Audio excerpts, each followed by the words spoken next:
Good evening, good evening, good evening. We are locked in to the African Cup of Nations final, our watch along here at the Red Sea podcast. Who is going to be crowned the King of Africa? We find out on the other side of this intro. Tell the world we are Liverpool, champions of England. We've conquered all of Europe. We're never gonna stop. From Palestine to Turkey, we've won the fucking lot. Got Paisley and the Shankly, the fields of Anfield gold. We are unsupported, and we come from Liverpool. Yes, mate. How are you? I'm all right, thank you, mate. I've got my shirts in the background as well. Mane and Salah. Can't decide. Who do I support? I know. It's a weird one because we never sat here imagining that we were going to have, Salah and Mane ever in a final against each other. So I think it's the first time they've actually played against each other, as far as the commentator was saying as well. There you go. There you go. Well, we're about to kick off with Senegal kicking off. So there we go. We're underway. I think. Who do we pick? Which way are you going? You going Salah or Mane? Looking at the lineups, Senegal are far superior. 11 versus 11 on paper. I know football isn't played on paper, but you've got the likes of Mendy, Koulibaly, Ismail Assar, Kouyaté, Idrissa Gueye, obviously Sadio as well. Egypt, not quite as strong as that, in my opinion. Yeah, you got Salah in there. You got El Neni in there. As well, Premier League player. Obviously, El Neni's not much to write home about, but still a Premier League player. Looks like Egypt are taking the impetus. Salah's running in behind. Mendy collects. So, yeah, I think it's going to be an interesting game. No, I do. I mean, Egypt have beaten some, big teams to get here. They've beaten Morocco, Ivory Coast. So they've had to earn their place in this final. Yeah. There won't be any pushovers for sure. I agree. Couple of penalty shootouts as well. I'm just going to go on mute.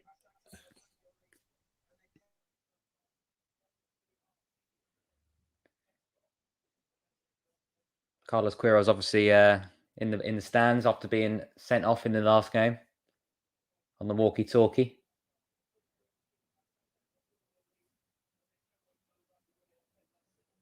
Reminds me of the Jose Mourinho days when he was sneaking on the old dirty laundry to give his half-time team talk for Chelsea. First time round. Good times. Senegal here with the ball on the right-hand side. Just passing it around the back at the moment. Both teams just kind of figuring each other out. Definitely the two best teams in this tournament. Deserved finalists. Mo Salah is going to be a massive player for Egypt in this final. They're going to be relying on him really heavily. A couple of goals and an assist so far on the way to the final for the Pharaohs. Sadio Mane also with a goal or two. But yeah, I do think Senegal are slight favourites for this game, to be fair. But it will be an interesting one. Back to Mendy at the moment with the ball. Clears it long up to the pitch, just approaching the second minute now. Senegal on the left-hand side on the edge of the area. Nice bit of skill. No way through though for Mane that time. Egypt's goalie's been a bit of a hero. I think he was the backup goalie. He came in, and I think the quarterfinals for the injured number one, and has not looked back. He's been fantastic. He's been the hero in 2 penalty shootouts, and deservedly starts this final as well. I totally agree with you. But it looks like Egypt are trying to put the pressure on. They're squeezing high up the park. Yeah, absolutely.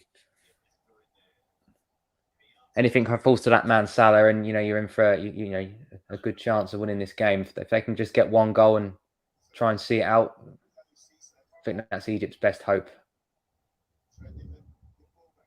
I think Senegal, the longer this game goes on, will be.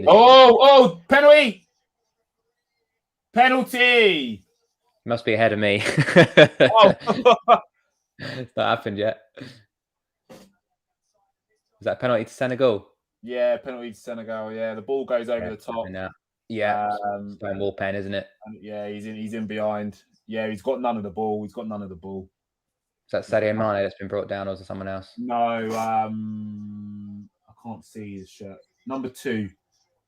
Who is it? Sarr. Yeah. I've got a couple of Sars. Yeah, the ball's beating the fullback, isn't he? And then the centre back's overcommitted. Didn't really need to make the challenge, in my opinion. No, I agree. It wasn't. I don't think he needs to go to ground. The ball wasn't there to be won. No, he doesn't need to go to ground there. The ball wasn't there to be won. No, it's a silly, rash challenge. Big occasion, and he's got the better of him, isn't it? Sadio Mane, I would imagine, will step up to take the penalty. Not a massive penalty taker for Liverpool, but you'd expect him to step up on a big occasion for his home nation. Yeah. Absolute nightmare start for Egypt.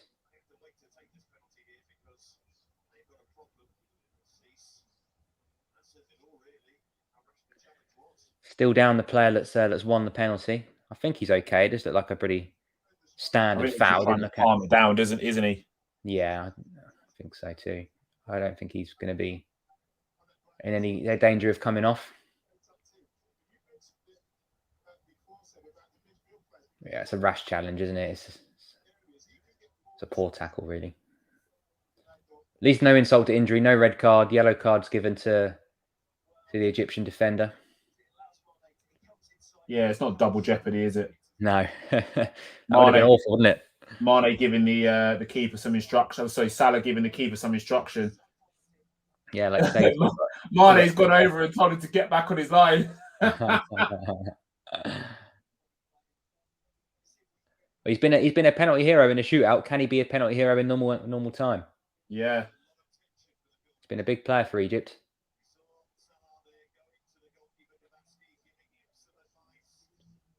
Mane's definitely going to be taking the pen.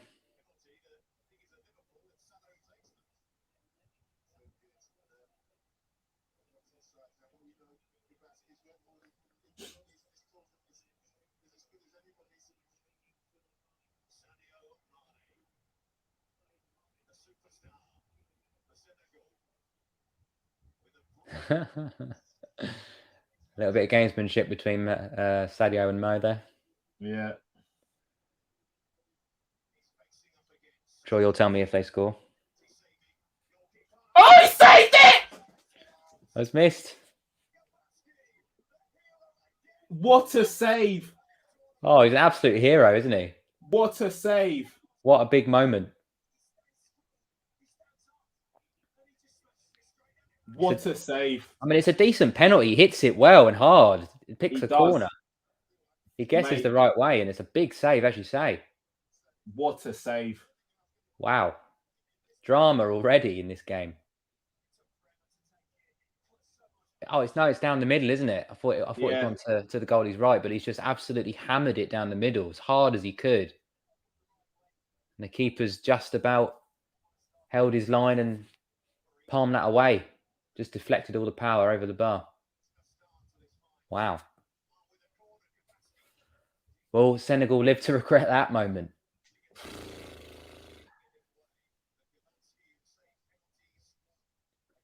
High drama in this Afcon final after 5 minutes or so already. It's Senegal with the corner then. Still got some danger in there. Mane, Koulibaly. All good with their head. Gabaski, the hero again for the Pharaohs. Massive save again. Obviously, Cameroon getting the better of Burkina Faso in the third place playoff as well, the home nation. 3-0 down, come back to 3-3, and that was on penalties as well, I believe. So, wow. I'm just rewatching the save. It's unreal. Yeah. And Mane's absolutely cannoned it at him, isn't he? He has, yeah. Maybe that little insight from Mo has helped him. But I often think in these situations, we remember sort of the Rooney and Ronaldo saga in the Euros, however many years ago it was. Yeah, you know, and there's been others over the years, players that represent for the same club team, but then nationally they play for different nations, and there's a rivalry. Mm. You know, is there any risk? Is this me just trying to stir the hornet's nest? But is there any risk that this could? Do you know what I mean? That little moment when they've had that little exchange. I think it's a very good point because I think there was a lot of friction when Ronaldo came back to Manchester after that quarterfinal in Portugal, wasn't there? Yeah. So I think it's a very valid point. Whether or not one of them gets the other one sent off remains to be seen. I couldn't see that, but then again, it does fall into the question of club or country, doesn't it? 100%. I think personally they're professional enough to separate that, and when they're back with Liverpool next week, I think there'll be business as usual. Obviously, there'll be a little bit of banter, and I think there'll be smiles and smiles, hugs, at the end. To be honest, because these two, there was all that talk of there's a rift between the two of them, and this and that. They're just fiercely competitive. They are. There'll be a bit of bragging rights, of course, but I think they'll quickly get over it. 100%, yeah. But they'll be focused on chasing down Man City, reaching another final in a cup competition, and Inter Milan on the horizon as well. Yeah. 4 competitions still up for grabs. And just briefly, while we're here, Diaz's debut today, the assist. Oh, lovely stuff on it. Lovely stuff. Harvey Elliott as well. What a goal. Welcome back. At the Cop End as well, with your family watching on. Superb. That was excellent. I did hop on for about 10-15 minutes for Red Sea full time afterwards, and like Diaz and Elliott coming on together was a joy to see. Oh, 100%, and it just signifies the strength and depth that we have now as a club. I agree. I think we're going to need a lot of it with the running. If we're going to try and chase Man City down and fight on all fronts, then Thiago came on as well. Can he stay fit to the end of the season? Because I've not got any issue with him as a football player when he's ready and available. Haven't you? He's just never available. Can he stay fit for 3 or 4 months? We'll see, because he's not done it yet. We saw at the business end of the season last season that he was able to do it and was very, very instrumental in that run, which saw us secure 3rd place and get Champions League qualification. I think we'll see much of a muchness. Egypt on the attack. Yeah, I think we'll see much of a muchness towards the business end of this season as well. If I'm being honest. Hopefully, I hope so. A player of that magnitude is a big game player. He knows when. Oh, Senegal are in. He's let it run in behind him. Oh, it's a timid shot from Sarr, from Islam Assar. He doesn't trouble the goalkeeper in the slightest. He's tried to disguise it behind the defender. Build-up plays good from Senegal on the right-hand side, and Ismail Assar pops up in the middle, but he's timid. Valley's a beast, isn't he? He was absolutely unit, isn't he? Beast. Valley. No, I agree. Sarr's just not quite caught it, not quite as he'd hoped. No. But it was nice play. But yeah, he's just an animal, Koulibaly. There was all those rumours of linking him with Liverpool at some stage, wasn't it? It was heavy rumours, and then he kind of just missed the boat a little bit, didn't he? He kind of got to that point where it was valuable, good age, good price, and then he just got priced out of a move, I feel. Salah takes it quickly. It's in behind. Ball up. Mendy claims it. No, you're right. I think that Napoli have just crucified him, haven't they? I think it's similar to Harry Kane. It's one of them. Like, if he goes this summer, it's value for money. Man City were happy to pay a 3-figure sum. He gets priced out of it. Another season on, is there better value out there in the market for that kind of price and that kind of age? I think there is. So I think it's a similar story. Yeah. I think to be fair, I reckon we'll end up seeing Harry Kane at Manchester United. Oh, big shout. Massive shout. I do. I think we'll see him at Manchester United because I don't think City are going to go back again. No, I would agree with you. I think that ship sailed. But, a United, a Chelsea, someone like that. I don't know if he'd go across a London club, but I think United is a shout. I don't see why not. I think all his loyalty and any affection that he had to Tottenham is now gone due to the treatment of Daniel Levy. So I don't see why not. I just think he wants out. You get those moves when a player just wants out and they end up going anywhere just to get out of a club. Mm-hmm. That's how I see that pan. He's at that age though, isn't he? He doesn't want to just go to anywhere. He needs to make this move the best move, the only move, because this is his big chance to go and win some silverware, and otherwise he's not going to win anything. Tottenham's another 3-4 years away from something serious at And the least. rest. And the rest. Exactly. Even if Conte gets his way, I don't think it's going to be happening anytime soon. No, I agree. Egypt, So, I mean, Egypt look like they're controlling spells of the game now. Egypt have kind of grown into the game a little bit. They They've have. had a lot of ball. Yeah, And they have. Senegal seem like they're kind of just camped behind the ball a little bit and maybe looking to catch Egypt on the counter attack. Both teams calmed down a bit, haven't they, after that frantic start? Yeah, I agree. I mean, let's just assess the loss of Carlos Queiroz on the touchline. Is that a big miss for them? Because we know now in the digital age that you're connected via telephone, walkie-talkie, where you're mic'd up, whatever way they do it now. Yeah. Back in the good old days when the manager got sent to the stands, that was it, wasn't it? Yeah, Arsene Wenger in with the away support. That was it. Game over. Is this a disadvantage to Egypt's sort of aspirations and of lifting this trophy? It's a great question. I mean, I was speaking to my son after our match yesterday, and I was like, "Can you hear me shouting on the side?" He's like, "No."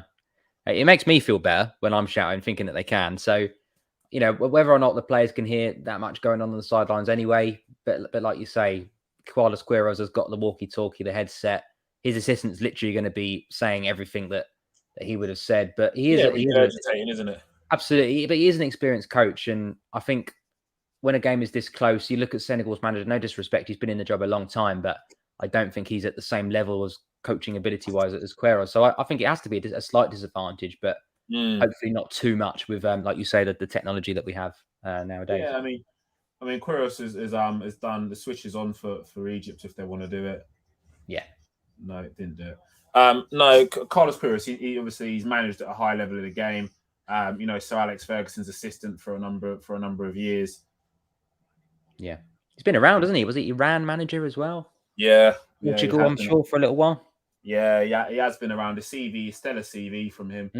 But again, one of those managers that weren't able to transfer being a number 2. Yeah, not at the same level. Club football to being a number 1 in club football, and he's kind of found his way in international football.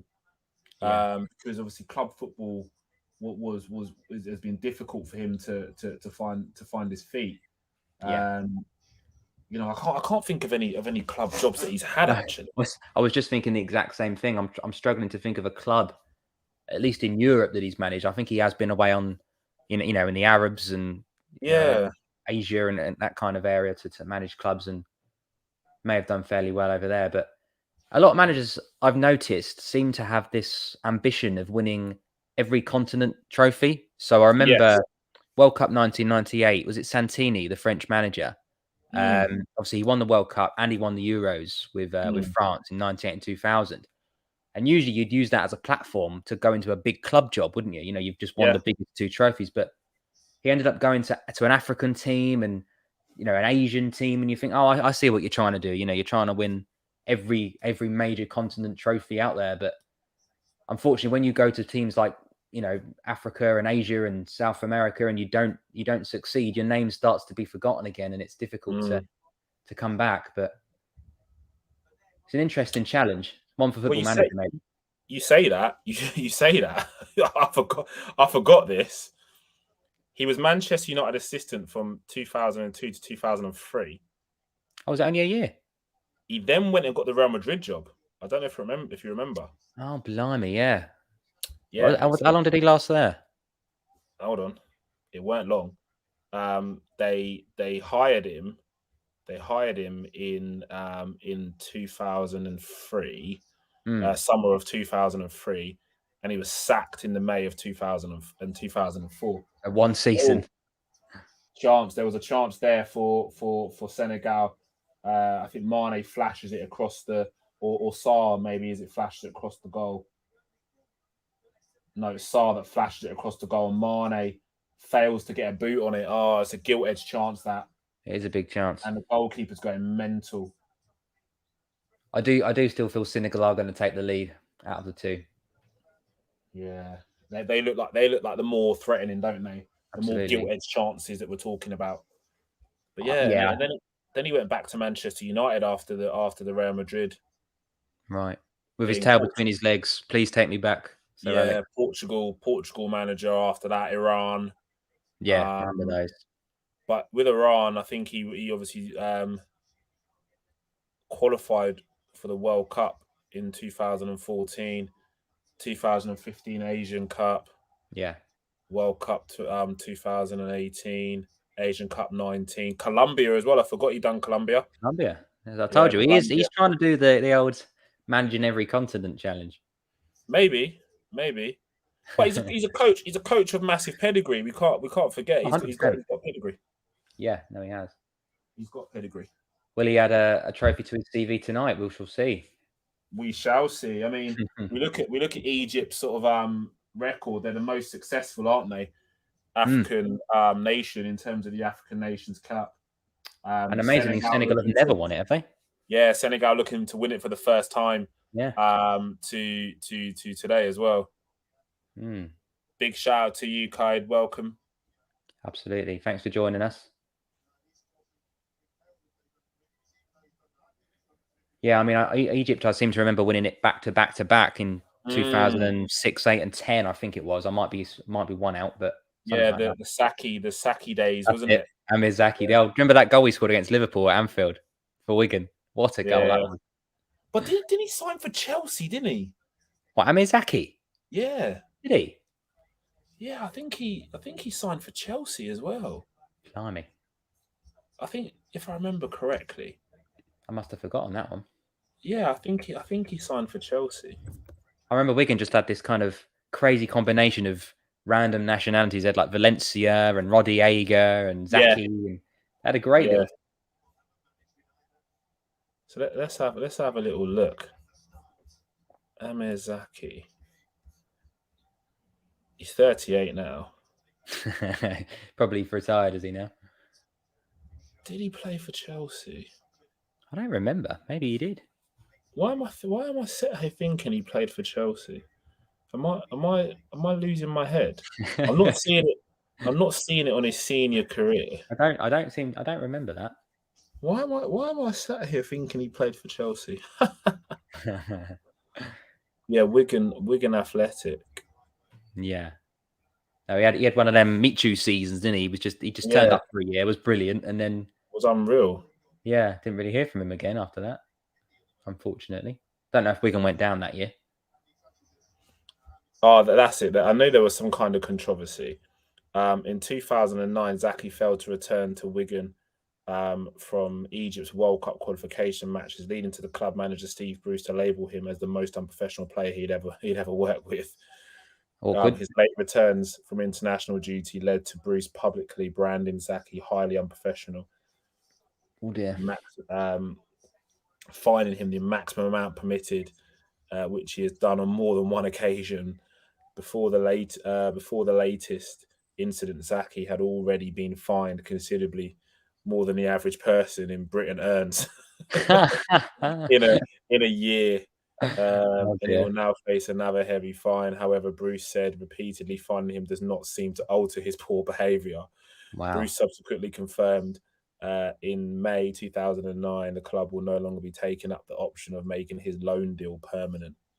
Oh, he was only on loan. He was only on loan, yeah. Right. So then he went to Hull City. Mate, Senegal are just getting the ball in across, and Mane's not finishing his plate of lunch. And is this going to come back and haunt Mane? I was going to say he's got to get his head back in the game, isn't he? After that early missed penalty, he needs to start putting some of these chances away because he's not even connected with the last two. Do you know why I'm getting? This is where it is, right? Do you know why I'm getting him confused? It's not Saki. They had Ben. Chelsea had the defender Ben. What, the Israeli guy? Yeah. Is it Ben Haim or something? Ben Haim. Yeah. Ben Haim. Who actually, interestingly enough, a lot of people who know their Chelsea history say that he was quite a decent defender, actually. at the time when he was at Chelsea. A lot of like old school Chelsea fans rave about him. Was he one of Avram Grant's favourites or something? I'm trying to remember the link. Was it the same nationality or something? I can't remember. Yeah. Might be wrong.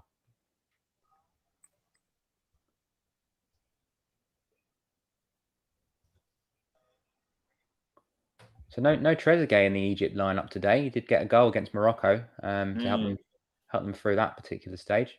Maybe we'll see him come on. Tal Ben Haim, Tal Ben Haim, that's the one. Yeah.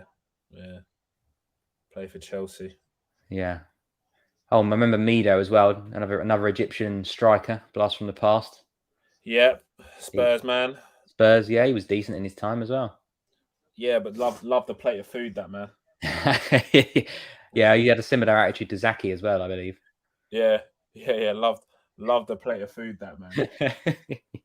Top player in his day, though. I remember him scoring quite a few goals for Tottenham. Oh, he was decent. He was decent. There's no denying he was decent. There was no denying, but the man could eat.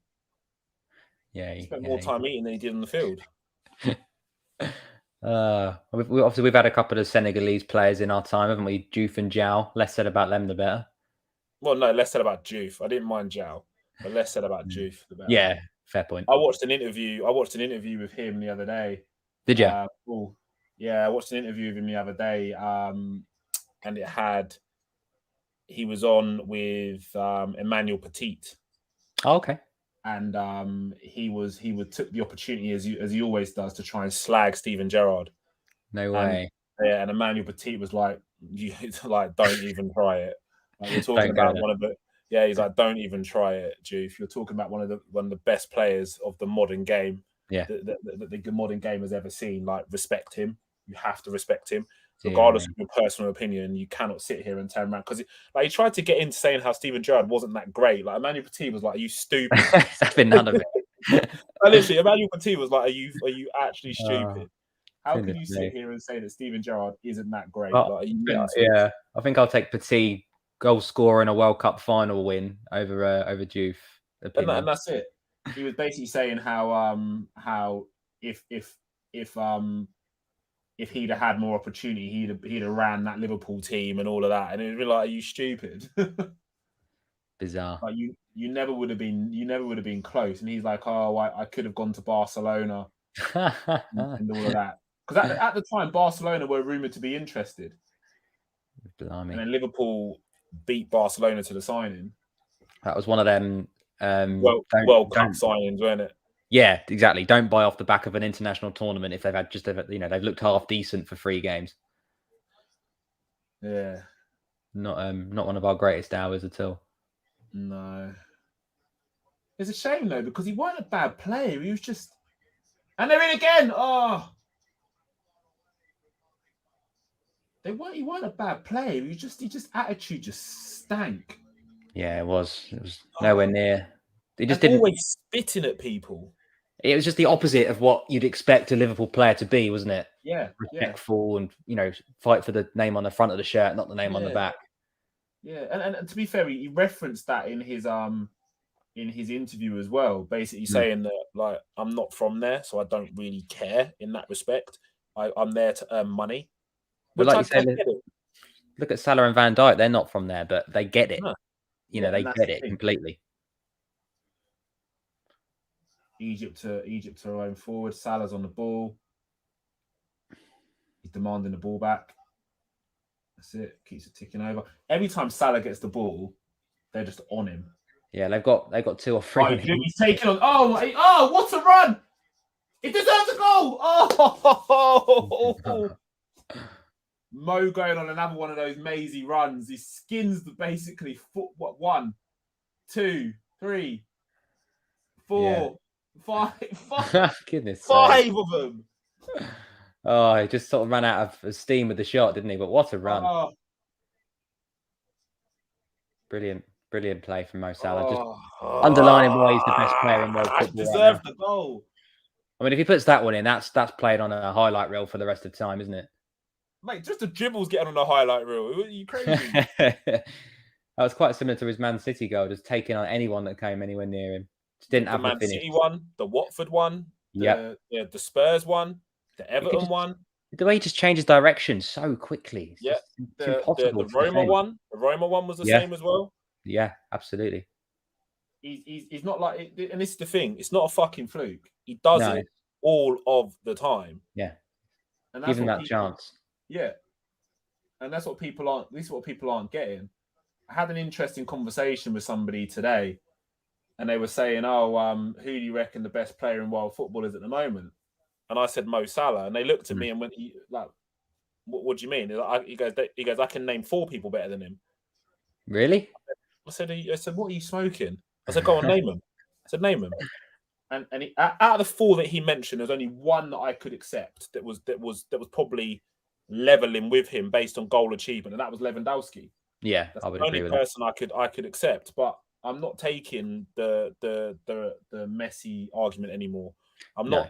not having It's the got 1 goal in Haaland 6 months. Mbappe argument. I'm not having it.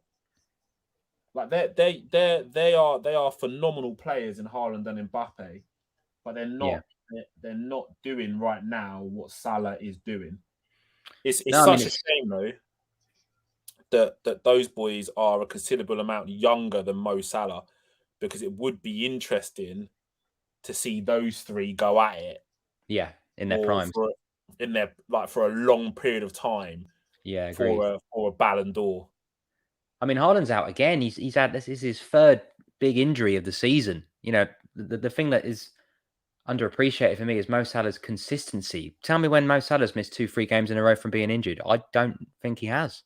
He's played 300, was it 300? I read 360 minutes of football like within matter of days. That's unreal. He just does not pick up injuries. He might miss the odd 1 game, but you know, he doesn't miss bulk matches. You don't think, oh, we're out without Salah for a month, or, you know, obviously apart from being on Afcon, but through injury and you know, COVID is different. He's in again. He's in again. Oh. But that's the thing. Even after the injury in the Champions League final with Madrid, he was back in no time. That's what I mean. Obviously, like you say, it was the last game of the season, but yeah, he didn't waste any time getting back and ready for her again, did he? No, he was back. He was back in no time, and my God, it was like, okay, you done that to me. Yeah, let's go. But like you say, he came back better, bigger, stronger, fiercer, didn't he? Faster, more aggressive, more determined. Yeah, body looked bigger and stronger as well. And that's the ultimate resiliency. Yeah. The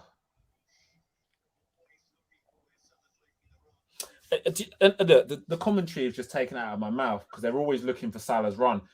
Is Egypt's play predictable? Because you've been saying that Salah's been playing centrally. He does seem to be peeling off to that right-hand side for Egypt. So, because I know you're right, like he has played quite centrally in the run up to the final. Yeah, but he does look like he is slightly to the right today. Yeah. But I mean, it's difficult to not be predictable when you have someone that's, you know, with all due respect, that much better than the other 10 players in your team. It is very difficult to not be predictable when that's the case. At least with Senegal, yes, Mane is the superstar, but, you know, Idrissa Gueye, Sarr, you know, they've got other options that are playing at a very high level or in the top leagues in the world. Whereas, they're giving the ball away. Oh, great tackle! Luckily, Egypt sloppy in possession there. So this is an interesting one because Liverpool look. I know it's against Cardiff, so everything in context. Yeah, but we looked potent today. We looked very potent today. No, first half we had 80%. Got these 2 boys to come back. Yeah, that's what I was thinking. We need everybody we can get in the running for this. That is a selection dilemma. It's a nice problem. If that team, we're playing Leicester next, right? They got battered by Forest today. Exactly. But if that team we played today rolled into town against Leicester, I wouldn't be worried. No, I mean, it's an interesting point because Klopp was talking in his pre-match press conference and said, you know, he would expect the loser of this game to be back for Leicester, but the winner may go back to their home country to have a bit of a celebration and it might be touch and go. So I would expect one of them to be back with Jota and Firmino in that front 3. And yeah, I mean, Elliott or Thiago could be involved from the start as well. But the other interesting thing that he said, and this resonated with me, Yeah. I'm not here to pick a team based on yesterday. Very true. I'm here to pick a team based on the game tomorrow, is what he was Yeah. saying. And he Yeah. was very respectful. He was like, these boys have been unbelievable. But if I've got players when these boys are tired or injured that can Yeah. come in and take it to another level, or sorry, come in and do the same job, or even still take it to another level, then that's what I'm going to do. I think Klopp is now getting to the point where he's just going to be ruthless now. You have to be. You know, we've overplayed Mane and Salah for years. You know, because we've had no other option. And sometimes that's a good thing, and sometimes it's not so much. They can get burnt out. They can find, you know, a drop in form. And you saw with Robertson, a little bit of a spell out the team actually did him the world of good. Whereas sometimes Mane and Firmino have gone on. Tsimikas was quality again today. He was good, but like you say, Firmino and Mane have gone on barren runs without scoring, but they've carried on playing. And sometimes that's a good thing. Sometimes I remember Berbatov went to Man United and he had a struggle to start with, but Fergie kept playing him, and eventually sometimes he found he played through it. Yeah.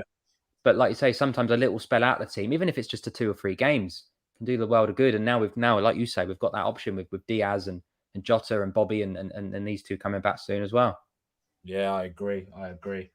I mean, the January window for us has been epic with that Diaz signing. Yeah. I mean, that was nasty. Oh, he's up straight away. He's an absolute machine. Oh, he's lucky. That could have been. When I've seen that to start with, that could have been horrible. Have you seen that? Just now, yeah. It's 2 Egypt players completely sandwiched Sadio, don't they? That could have been horrible because of where his leg was.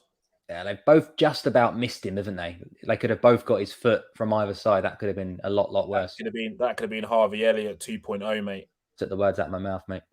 Yeah, that could have been Harvey Elliott 2.0. But yeah, just on these boys coming back in. I mean, like I said, if that team that played today against Cardiff, and then Cardiff again, let's put it in context. I know it's Cardiff, yeah? Yeah. But if that team rolled into town against Leicester and played that way, we win that game with that team that was out today. Arguably with our 2 biggest stars, or 2 of our biggest stars, missing from that lineup. That's a great place to be. It is. It is a good. I mean, the first half we had 80% possession, 10 attempts on target, but didn't find a way through. And you know, Cardiff are always going to play out their skin, aren't they? Away to Liverpool. But as soon as that, isn't it? Oh, massively. As soon as we got that breakthrough, you know, Trent to Jota, we've seen it time and time again. It's a great combination. And yeah, from there it was a walk in the park, wasn't it? And we picked him off because they had to come out because it was a cup tie. So I think something very similar with Leicester could happen as long as we take the lead.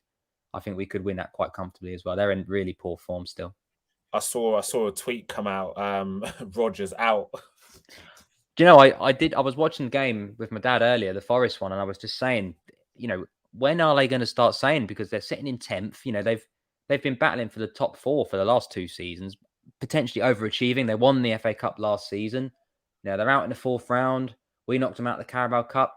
They're not going to get European football as it stands. You know, West Ham United, Arsenal, Spurs are all fighting for that 4th, 5th, 6th and 7th position. What is the aim for Leicester? But this is characteristic of Brendan Rodgers' kind of tenure at a club, is that they play decent football, they start punching above their weight essentially, and then it all goes very sour. Like we look at it the same way, doesn't it? Yeah, we look at it. Let's run it back.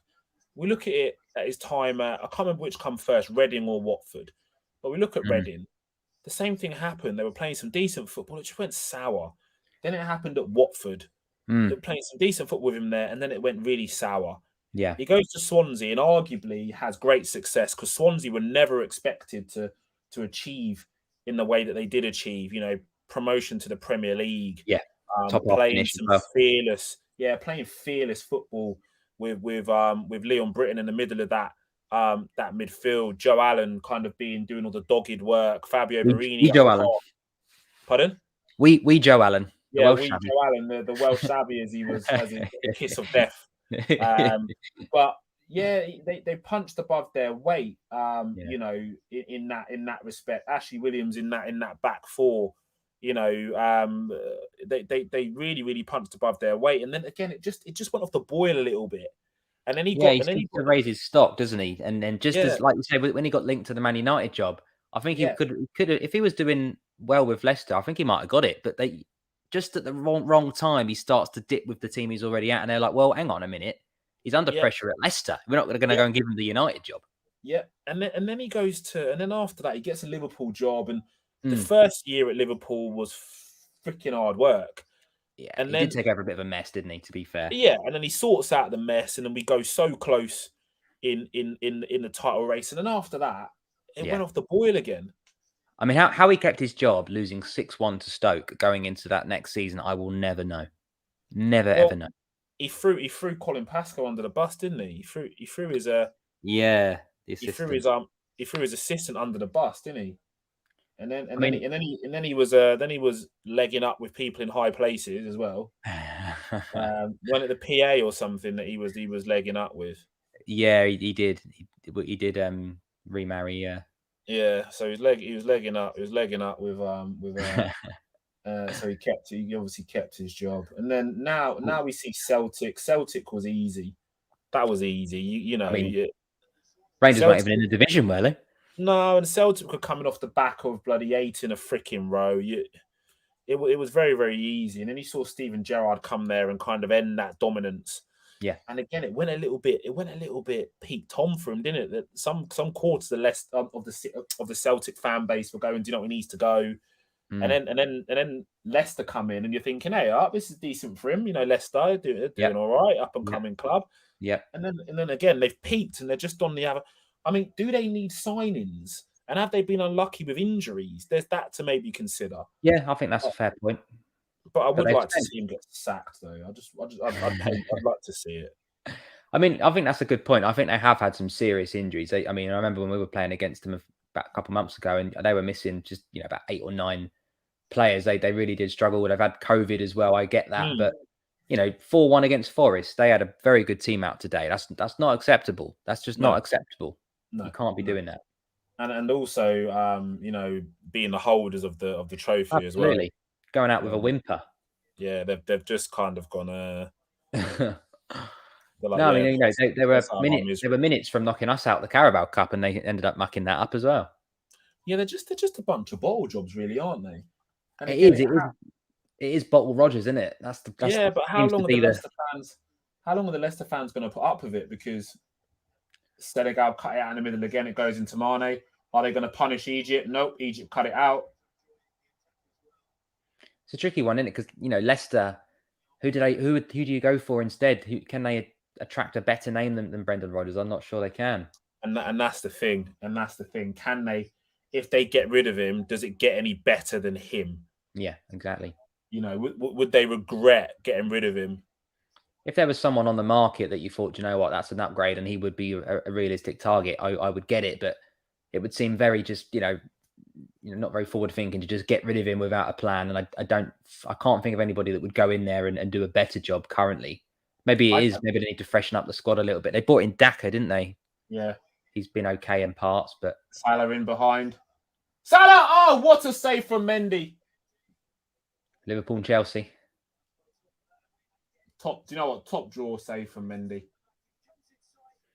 Salah again on the right-hand side, cuts in. Do you know the audacity from there? The audacity from there. Just to try and beat the goalkeeper here. Yeah. Like, when it's above your shoulder here. Yeah, that's audacious, that is. He's fancied it. He's almost tried to catch him out at his near post, thinking he's going to bend it around the other way around the defender, and he goes on the inside of the defender. Yeah. Mendy, the top goalkeeper he is, let's be fair. Yeah. I feel like Egypt are doing a little bit of the dirty Mourinho tactics of slowing things down and trying to cut Senegal's pace out of the game. I mean, quickly just jump in here, Kaida. I'd bring up some of your stuff. Telemans is finished. I don't know how SS feels about that. And I hope we don't keep getting linked with him this summer. I agree with you. I don't want Telemans now. I've seen everything that I need to see. I would rather, personally, I'd rather that money go into like a Bellingham signing. Yeah, Personally, I wouldn't argue with that at all. if you ask me, especially as it's looking as though the Carvalho deal will be wrapped up in the summer. I know they're different. I know they're different players, but I feel as though we've got adequate cover in that area. If and again, if and only if we change to the 4-2-3-1, Mm.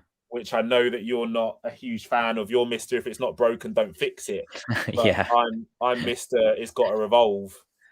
You know, if the Yeah, iPhone was still a 3GS, we wouldn't have what we've got today. Do you know what I mean? no, I agree. You do have to evolve. You do have to move forward. You do have to future plan and think about who's coming in next because, you know, you look at Henderson, Thiago, Milner, you know, they're all coming towards the twilights and the ends of their career. So you do have to plan ahead. And yeah, Bellingham v Tielemans, it's a no-brainer, isn't it? You go Bellingham, he is the superior player. I look at Dortmund today, sitting in second in the Bundesliga. They played at home to third place by Leverkusen, and they got absolutely battered. 5-2 at home without Erling Haaland in the team. Bellingham plays the whole game, and you know you look at the league table now. They're 9 points behind Bayern Munich. Bayern Munich's goal difference is 47. Dortmund's and Leverkusen is 18 and 20 respectively. At what point do you just go, do you know what? Bayern have got this wrapped up for the next 20 years. Yeah, like, fuck it. Shall I just go to a club that's actually got a chance of winning a trophy? Because Dortmund aren't even in the Champions League knockout stages. They're not even in the, they didn't even get out the group stage. So Bellingham is surely looking around and thinking, you know, Sancho's gone to Man United. That's not been great, but you know, look where Liverpool are as a club. And you know, they're going to be smart. They're going to think, well, Henderson's 30, 31, Thiago's 30. You know, if I go there and look at the players that have had chances, you know, Chamberlain, Keita, I could take their minutes. You know, Wijnaldum's not really been replaced. Yeah, I think he'd look at Liverpool and Klopp and think, do you know what? That's a match made in heaven. I think so too. And the thing is with Bayern and in the Bundesliga, because I watch quite a lot of Bundesliga football, it is a case of if you can't beat them, fucking join them. That's the issue. That's the issue with the Bundesliga Really now. If you can't beat them, join them. We look about the Senegal with another chance, snapshot from what's his bloody name? Escaped me.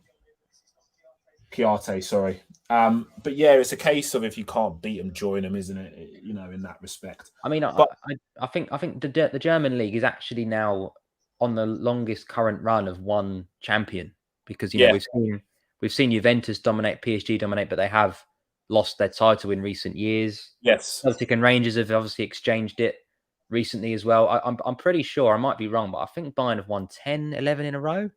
Jesus Christ. Which is just, you know, it's just ridiculous. That's stupid, isn't it? I mean, the last manager, I think, to break the dominance was Klopp, wasn't it? Well, there you go. You know, and we obviously see what the difference is with Klopp. You need something very, very special to beat someone. You know, when we've seen it, it's similar with Man City versus Liverpool, isn't it? You know, to bridge the financial gap, you have to have that bit of X factor, and Jurgen Klopp does. Yeah. Right, it's half time here in the Afcon. You know, on his even at the moment with Sadio and Mo currently sharing the spoils. Who's going to be crowned the king of Africa? I'm sure we'll find out. I mean, who's been the brighter in that half?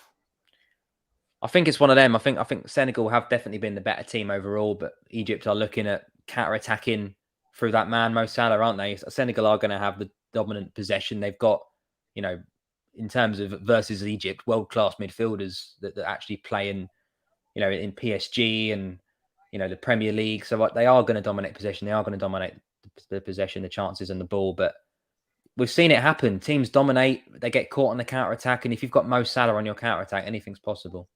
Yeah, I totally agree. And I think that's a difference between the two sides. Or if there was to be a decider in Egypt's favour, that will be the decider. You know, he will either create a goal or score a goal. You know, and when you've got that in your repertoire, you always have a chance. Absolutely. You know, it's almost like the kind of Steven Gerrard effect with Liverpool. You know, when you've got that type of player in your team, there's always a chance. So I can understand why the Egyptian fans are going to be sat there thinking, you know, we could potentially nick something here, because they've got Mo Salah. But you know, this Afcon has got to be Senegal's for the taking, isn't it? Or sort of Senegal's to lose. Because if you look at the star-studded lineup they've got in terms of African players and also playing in the Premier League, you know, they've got Mendy, who's a current Champions League winner in goal. You know, you've got Sadio Mane, who's got a Premier League title to his name, a Champions League title to his name, a Club World Cup to his name. You know, the list of honours is endless in regards to Sadio Mane. You've got Ismail Assar, who's currently playing his football in at Watford in the Premier League as well. Kyoto, who's got Premier League experience. Issa Ghana Gay, who's currently at the at PSG and has won a French title with PSG, and also you know, Champions League runner up with PSG as well. So there is a lot of pedigree in the Senegal side. You know, not mentioning Koulibaly as well, who's a seasoned pro in Serie A. So there is a lot of pedigree in that Senegalese lineup.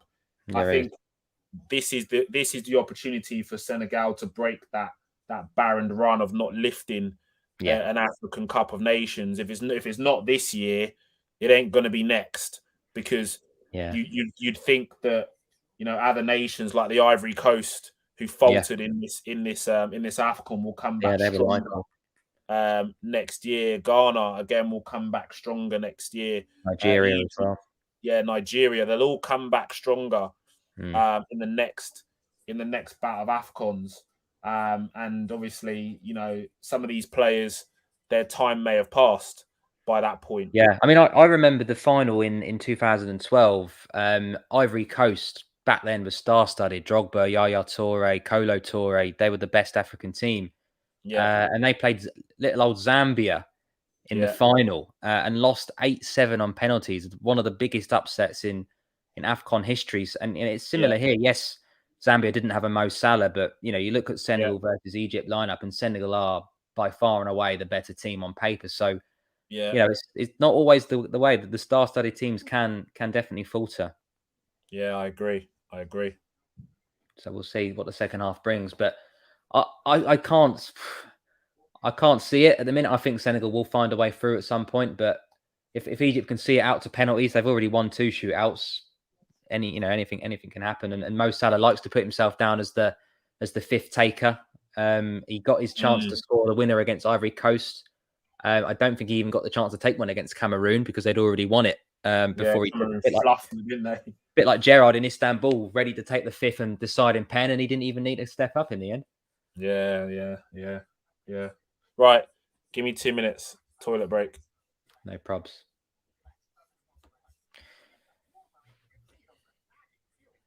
I'm just going to go through some of Kaid's comments while you're on your refreshment. So yeah, he is injured again, Kaid. Haaland. I do have a little look at the old European matches now and again, but yeah, he is missing again. Not sure how long for this time, but they did say it's another muscle injury, so it doesn't seem like it's going to be a short-term one. And he's one of them players that, you know, Liverpool without Salah, yeah, it's not great, but we can just about cope, and we have won every game without him.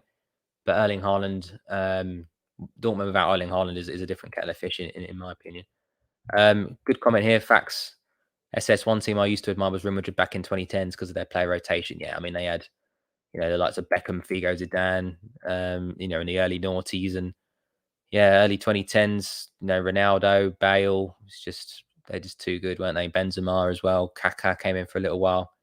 James Rodriguez. Yeah, just ridiculous. Isco, Asensio. So many good players back then. What else we got here? But yeah, I agree. Yeah, we have been overplaying Salah and Mane for years, as I mentioned there. Not really through choice, more because we had to. There was nobody else anywhere near their levels to put in. And Liverpool tend to, in previous seasons, have kind of thrown the domestic cups, I feel, and really put all their eggs in the Premier League and the Champions League basket. And when the big games are coming thick and fast, you can't afford to not play your best team and your best players, and that's why Mane and Salah have played so many matches over the last 3 or 4, 5 seasons or so. Again, yeah, just touching on Bayern Munich, I agree. It's boring. It's got to be the most predictable league in Europe of decent quality. And there's probably some little league out there where there's one team that wins it every season. But yeah, I mean, the pedigree of the Bundesliga, the likes of Schalke have been there and gone, and Leverkusen have reached Champions League finals. Dortmund have done the same. Wolfsburg have won a title, in the last 15 years or so. But it's complete monopoly. And as TF alluded to, it's if you can't beat them, join them, isn't it? Bayern Munich just raid whoever comes anywhere near them. RB Leipzig had a little go and started to become the number one contender. And, they've just taken their manager, they've taken their centre back. Timo Werner left. Yes, he's not done very well in the Premier League, but he's a massive loss to the way Leipzig played. I think Leipzig's captain, was it Sabitzer? He left to go to Bayern Munich as well, and he doesn't even play. So it's an unfair playing field. The likes of Leverkusen in 2002, Michael Ballack, Zé Roberto, they just completely, Lucio was another one. They just take all the best players. A little bit what Newcastle did to Burnley, just weaken your rivals to strengthen yourselves. And it is a massive shame because, Bayern Munich, are going to win the league next year and the year after that and the year after that because Erling Haaland won't be at Dortmund. So the closest rivals are going to lose their best player again. So it's I don't see it changing anytime soon. And yes, Man City have dominated the Premier League for 4 of the last 5 seasons, but at least Liverpool have pushed them all the way. A point in it at times and managed to take the title off them and run them close at least on a couple of occasions. So yes, Man City are the dominant force in English football, but in terms of Germany, you could literally put your house, your car, all your worldly possessions on Bayern Munich winning that next season and the season after that and sit quite comfortably. I think I don't see any change anytime soon, which is a shame. But yeah, 0-0 half time in this one. Sadio Mane obviously missing that early chance, which could come back to bite him. Obviously, Ronaldo missed a penalty for Manchester United against Middlesbrough, and yeah, they went out on penalties. Could we see a repeat? Could it go all the way to a penalty shootout and Sadio Mane massively regret that early chance? Possibly we will. Just going to have a look at my camera. It looks like it's going a little bit jumpy and blurry. Bear me 2 seconds. That looks a bit better. Let's have a look. Yeah, that's better, isn't it? Cool.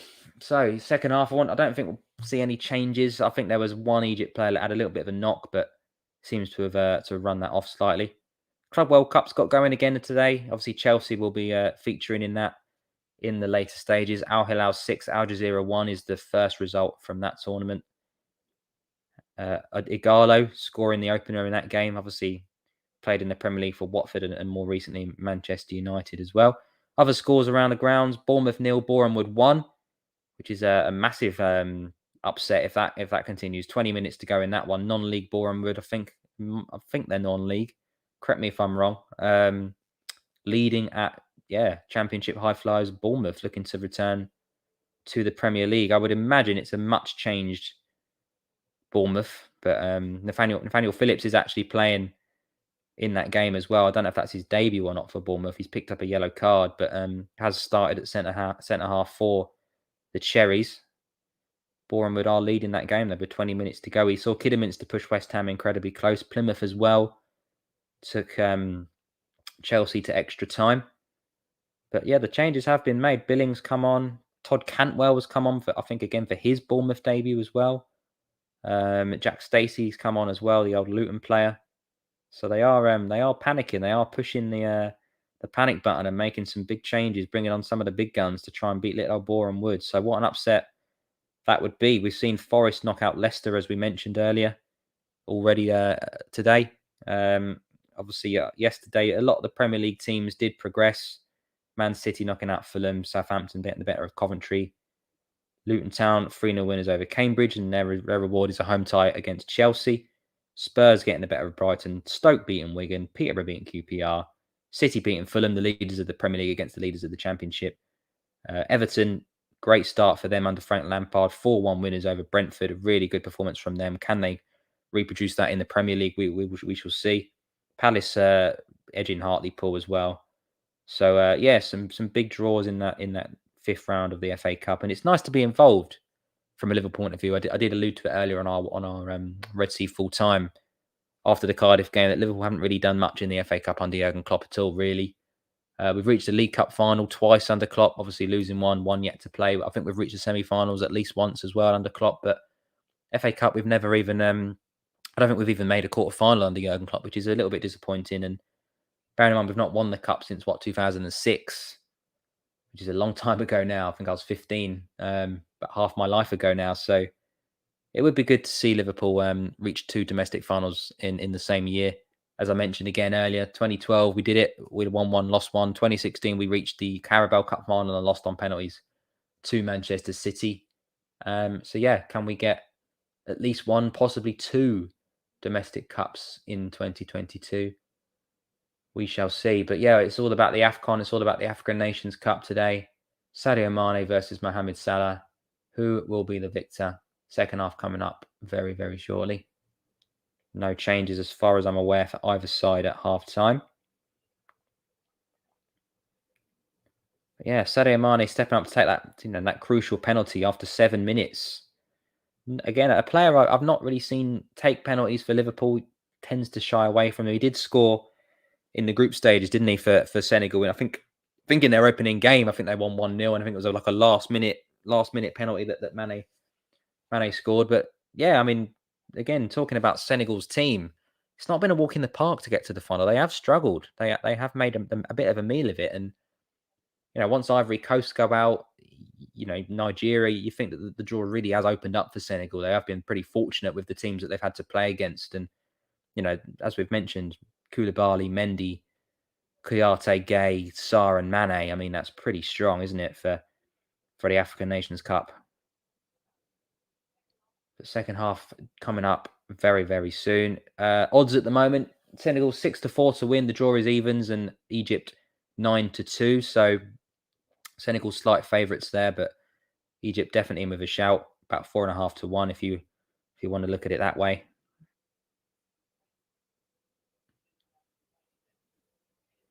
But yeah, good win for Liverpool earlier on. Obviously against Cardiff, as we mentioned. It's good to see the lads back. Minamino on the score sheet. He likes a goal in the cup competitions. Jota with his usual contribution again. And Harvey Elliott obviously rounding off a fantastic afternoon at Anfield. Big game coming up for Liverpool. Lots of big games coming up for Liverpool, really. Leicester, as we mentioned, on Thursday. We need anything but 3 points in that one. Is going to be league over, I think. I think we've got to be pretty much perfect now from now to the end of the season, which is not easy to do in the Premier League because it's a very, very tough league to be in. But if you want to catch a team like Manchester City, you do need to be perfect. And home to Leicester, who are in a bit of a rut at the moment, followed by a trip to Burnley. It's got to be 6 points for me, really, on that one. Then we go into the Inter Milan game. The away leg first on the 16th of February. Champions League nights return. We then follow that with home matches against Liverpool and the rearranged Leeds game. Again, you should really be looking at 6 points there. And then that weekend is the Carabao Cup final against Chelsea at Wembley. And then Norwich in the FA Cup, 5th round on the 2nd of March, followed by home to West Ham on the 5th. Games come thick and fast then. Liverpool home to Inter Milan. Obviously, they'll be looking for revenge in that West Ham game. Second leg on the 8th of March against Inter. Can we progress to the quarterfinals? I would hope that we can. Obviously, we had Red Bull Salzburg originally in that draw before they had to redo it after the mess that they made. Brighton away, Man United at home, Watford at home, City away. That's March and April. Villa away will be a good one with Stevie G up against his old club. Everton in the Merseyside derby on the 23rd of April. Newcastle away on the 30th. And we follow that up with Spurs at home, Southampton away, and Wolves at home on the final day. So very much, I mean, not in our hands, but if we win all of those games in the Premier League, I think that's going to be massive pressure on City. Yes, it's very, very difficult to win all of those games, but City are going to drop points. They're not going to win every game until the end of the season. So we just need to drop less than them, 3 less than them by beating them at the Etihad and winning that game in hand over Leeds and starting on Thursday with 3 points over the Foxes. But the second half is underway. Just approaching the 46th minute. Koulibaly on screen currently. Sadio Mane still think he's got that missed penalty on his mind, if I'm honest.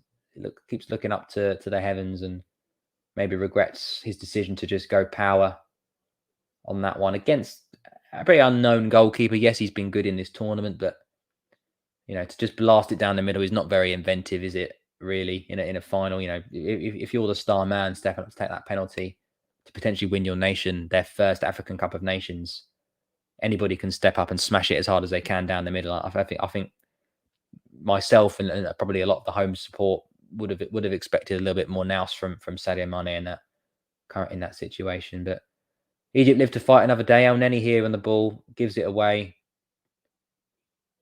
Koyate wins that ball. I think once of West Ham, now at Palace, I believe. Sadio Mane is brought down on the edge of the D of the penalty area. Decent position for a free kick. Again, I'm not really seeing Sadio Mane take many free kicks in his Liverpool time, so be interesting to see who steps up to take this one. But yeah, it's a definite foul. It's a poor challenge, to be fair. Just totally trips him up. Nowhere near the ball. Very late as well. He's lucky not to get a yellow card if he hasn't got one already.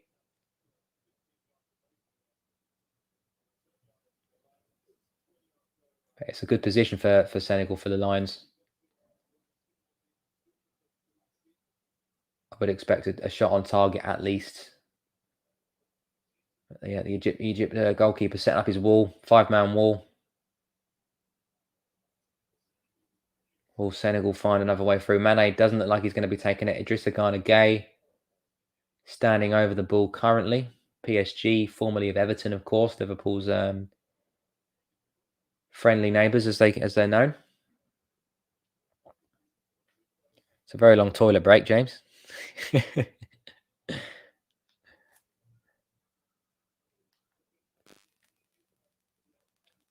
El Neni, the draft excluder in the Egypt wall. The crocodile, whatever you want to call it. Hi, Jericho. Thanks for joining us, mate. Appreciate that. Morning for you. Evening for us. El Neni, yep. El Neni is the draft excluder, and it's high and wide. Shocking free kick from Gueye. Really, really poor. It's not even test the goalie, and it's nowhere near the target. It's absolutely. It's high. It's wide. It's very, very poor. Will Senegal live to regret these chances? Koulibaly not impressed with that effort at all. He's back. I wouldn't be impressed either. That was horrendous. That was poor, wasn't it? It's terrible. I thought Sadio Mane might have a little sniff at that one, but not that. I don't know why Gueye's taking free kicks anyway.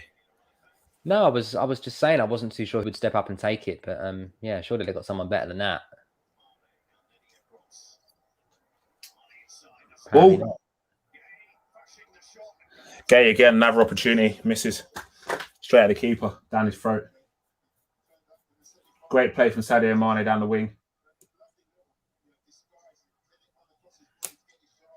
Yeah, and Gueye gets a shot off. Deflection from the Egypt player takes a sting out of it, maybe. Yeah, again, he's not caught it. It's a bit like the Sarr chance, isn't it? In the first half, he's just not quite got the power needed to test the goalkeeper. Really, another P roller.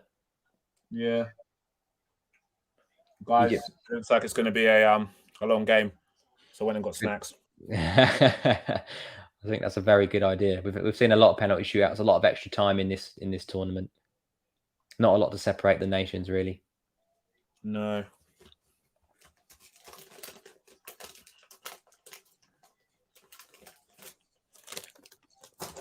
But yeah, that's after today, another 2 years till we get another disruption of Afcon in January 2024. Yeah, you're not big on Afcon in terms of where it sits in the calendar. No, I'm not, because for me it's detrimental. You know, as a continent, Africa are taking their best players out of these big teams, and I think that can be seen as a disadvantage, because if you're looking at signing an African player versus signing a European player, And you think, well, if we give him a 5-year deal, he's missing guaranteed 2 or 3 months through 2 or 3 Afcons versus the European player that won't. Yeah, I see. I do understand that. I do get that. I do get what you're saying. In terms of a big investment. When the challenges is continent is an issue. It Having, if it's an African tournament, it needs to be played in African ball in behind. Oh, But then the World Cup was played in South Africa in the summer. Again, and look at the heat exhaustion that happened in that. That was a lesson learned. Yeah, that's why they're not. That's why they're not doing it for the World Cup, the Winter World Cup, because they know they've learned a lesson. I remember seeing players, on board in water, players literally on their asses after games. But could they not have 10 p.m., 11 p.m. kickoffs? Could they not have water breaks? Yeah, I think the challenge is that us being here, we don't fully understand the pressures of the climate. No, that's fair. So I think we're in a very, very difficult position to comment. I take your point on board in regards to when this Senegal again. Oh, the keeper does well. Wow. What a chance. The link-up play along that wing was absolutely fantastic. The ball in behind, the ball comes across and they're queuing up. Oof. But the keeper just gets his head down where the boots are and makes the save. Our Egypt's name on the trophy. They've lived dangerously more than once, haven't they? Not just tonight as well. Yeah, I know. Is it going to be one of those ones where it's fate? Yeah, absolutely. God, he's done very well. So what you got? What are your snacks? I think that's something the viewers would like to know. Ah, okay, standard. Some plastics. Can't go wrong with those. We have a Whisper bar. Other brands available. I do like a Whisper. And a homemade cake. Oh, very nice. Yes. Is that Thiago Jr.? Yes. Oh. Yellow. Cynical foul from Diallo. Egypt are starting to get a little bit. I know it's the other way. Yeah. Yeah, that was badly timed, wasn't it? Yeah. Gets no ball as well. Oh, it's a dummy from Mo. He knows he's there, doesn't he? Yeah. Mo knows he's there. He does. He's played him well there. He has played him well. Yeah, he's just totally taking him out off the ball as well. Yeah, definite foul. No complaints from Diallo. No.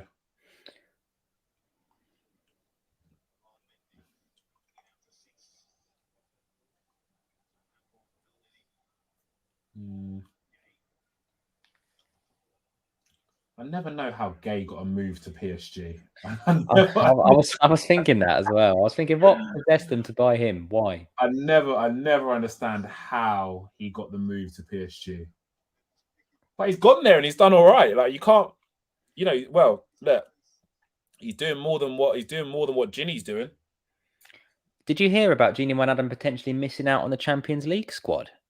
Yeah, he's been omitted from the Champions League squad. Has he actually been omitted? Is that official? Yeah. Wow.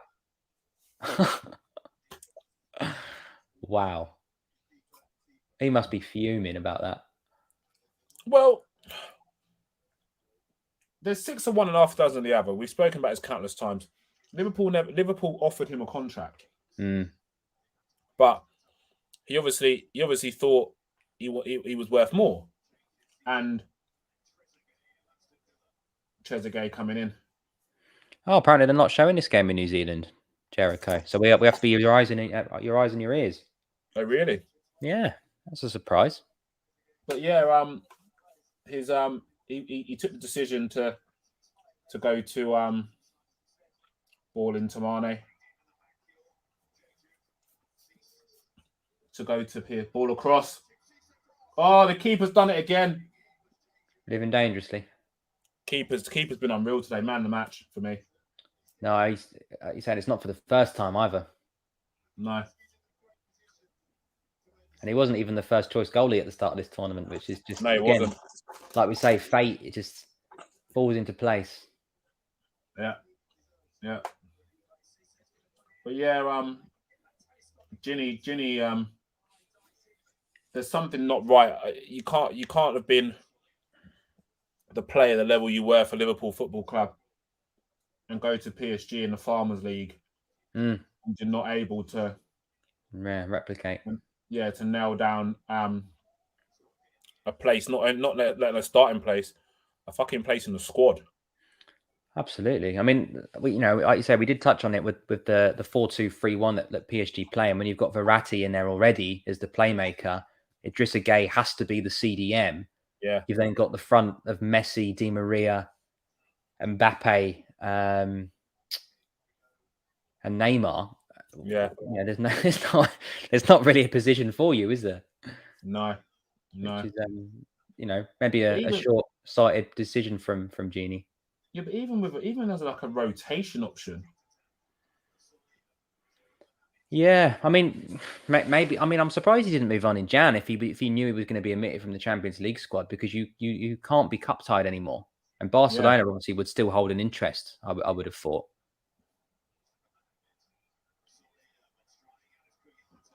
I'm surprised he stayed with that knowledge. Yeah, but was there any takers? That's the question. Was there any takers? Was there anybody that looked at it and went? And also, what were his wage demands probably going to be?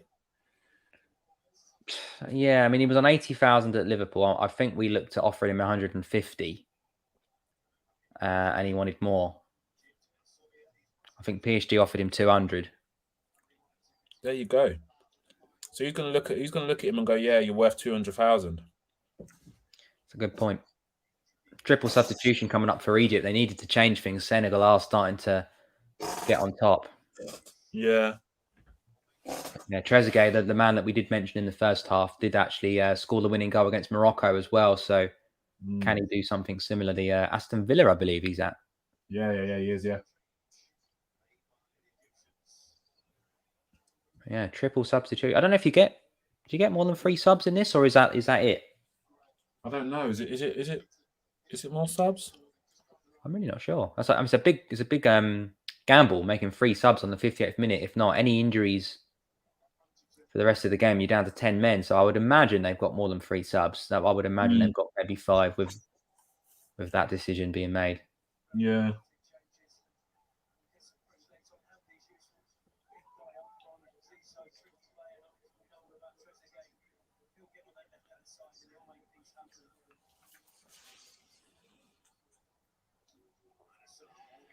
Oh.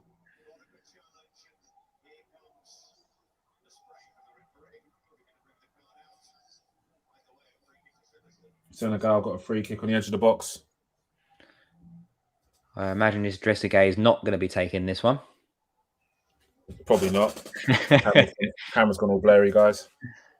Oh, mine or yours? No, mine. There you go. Yours. I'm back again. My beautiful face. It was late, wasn't it? It was. I think Egypt are starting to. Bit of ill discipline now, isn't it? Yeah. It's going to happen when you've been chasing shadows and had a lot of time without the ball. You are going to start to get tired and lash out and start to make some gambles with your tackles. Senegal had a lot of the ball, and they are a better team, if we're honest. Yeah, Trezeguet nowhere near this one. Why is Mane not? Yeah, I mean, it's the wrong side for him this time. I think this is a left footer, isn't it? It's like the left back going to take it. Are they going to go for the cross, or are they going to go for the shot? Oh, well fashioned. Oh, Egypt cut it out. I love the fans dancing in the background. Superb. They're just the front line of Egypt are just being resorted to scraps. Yeah, they really are.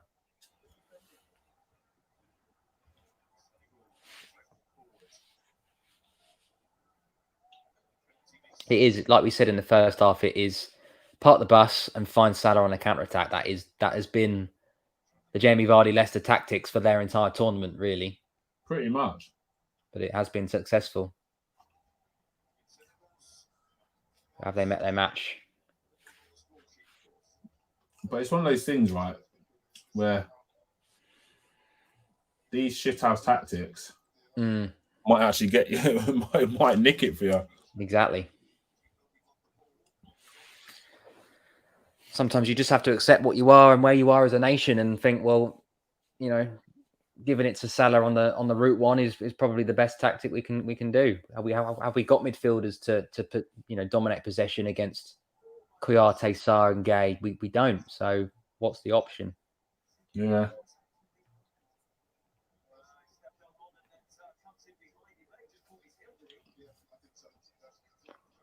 Looking at a penalty claim for Senegal with that earlier chance, I don't think so. Never. What did you make of, I don't know if you've seen it, the Kelleher thing today when he comes out and takes the man? What did you make of that? Listen, I'll give the viewers a bit of inside knowledge. Goalkeepers are told to do that. Goalkeepers are told to win the ball and take the man. Yeah, wipe him out. The term is flip him. Yeah, they're told to do it, and doesn't make it wrong or right. For me, it's not. It's fine. It's part of the game. It's part of the game. Thing is, he doesn't get the ball, does he? He gets none of the ball and all of the man. Goalkeepers get an element of protection, don't they? Yeah, I agree. A little bit immune from these things. I think. Yeah, I don't think it was malicious. They were looking at the VAR as serious foul play. I don't think it was serious foul play, and I don't think it was last man. He did have cover. No, it wasn't intentional. I do think that the yellow card was the right decision, but a lot of people will say big club bias. If that's the other way around, does the Cardiff goalkeeper survive? It's an interesting point. I think so. But fair play to Cardiff. They stuck in there well. They're 20th in the championship, so yeah, they did do very well. Very respectable game by them. With 63 minutes played and no one's broken the deadlock yet. Yeah, it's been a bit of a theme of this tournament. There have been a lot of late goals and a lot of 0-0s, penalties.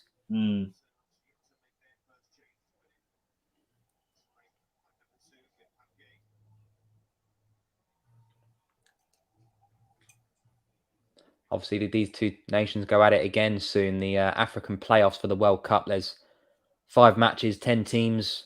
Only half of them will qualify for the World Cup in the winter, and Egypt and Senegal is one of those games. Yeah. Or only Mo or Mane will be going to the World Cup.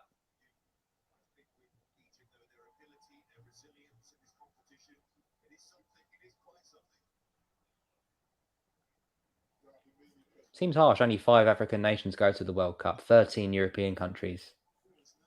Does seem a bit unfair. But this is just it. This is why tournaments like this are important. Because what it does do is it showcases what the African nations can do. Yeah.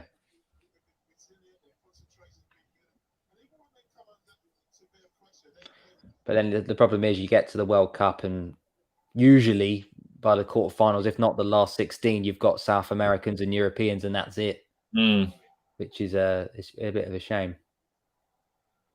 1 or 2 exceptions, 2002 with South Korea, etc. But more often than not, it is your big 8 European teams with your Brazil and your Argentina making up the last 8, 16 or so.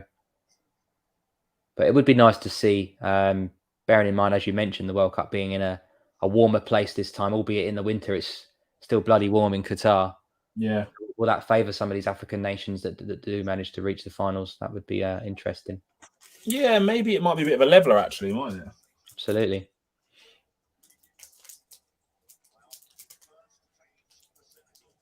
Chelsea over there at the moment, I think, playing the old Club World Cup soon. Kouyaté coming off. Yeah, and I hope they get absolutely annihilated.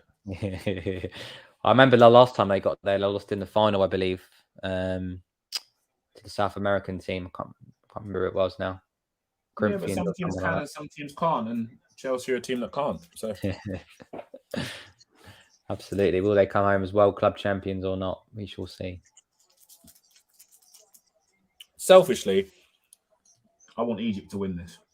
Yeah. Yeah, because I can't be asked to hear all the Chelsea fans going, Mendy, oh, Mendy. But we could equal it with Mane. Yeah, but the Mendy hype is just it's too much. Yeah. He is a good goalkeeper, but he's no Becker, is he? No, he's not. But Let's be they won't have it any other way. fair. It's like comparing Liverpool Torres to Chelsea Torres. This just end of debate. Yeah.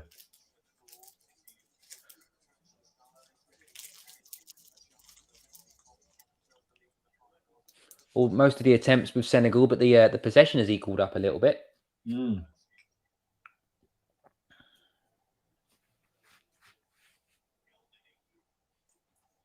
Should have let it go.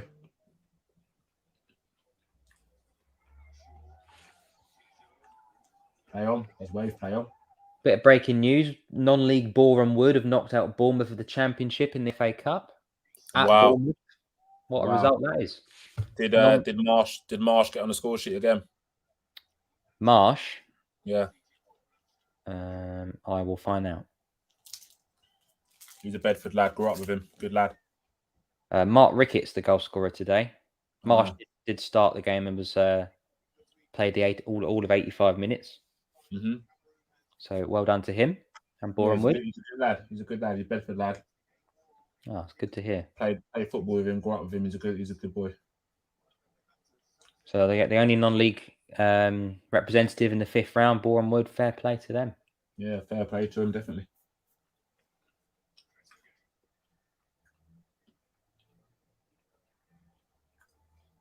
Luton Town will host Chelsea as well. That's an interesting draw. Mm. The second time they'll be hosting the current European champions in the FA Cup. Can you remember the last time? That was a bit of a ding dong on that one. Yeah, that was Xavi Alonso, mate. Absolutely. The old Stevie G. Shabby, pass me the ball. Pass me the ball. Why didn't you? Oh, you scored. Well done. That was a comeback as well. Were we 3-1 down in that game? Something stupid like that. 1-5-3. I think we played them again a few years later and drew 1-1 in theirs and battered them 5-0. Oh, Egypt with a chance. He's got too much on. He's just got to glance that, hasn't he? He's just got to take the deft touch on it. I'm waiting for the free kick to be taken. Oh yeah, that is a gilt-edged chance, isn't it? What I can't get about that is you've got Mo Salah standing next to the free kick taker. Mo Salah doesn't even take it. So surely Salah should take it or be in the box, not completely out of it altogether. Yeah. You're telling me Mo Salah couldn't head a ball better than that? Mane faces him up.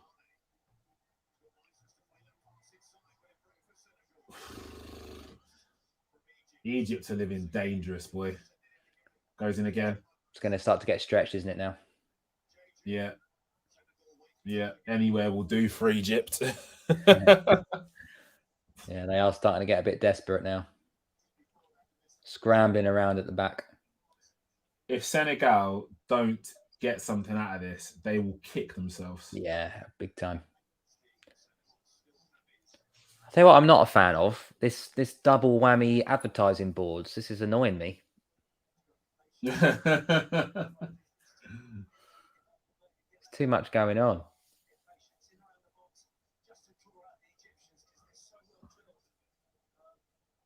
It's already annoying when they changed them from normal to digital. Now there's two lots of them. Yeah. Not a fan.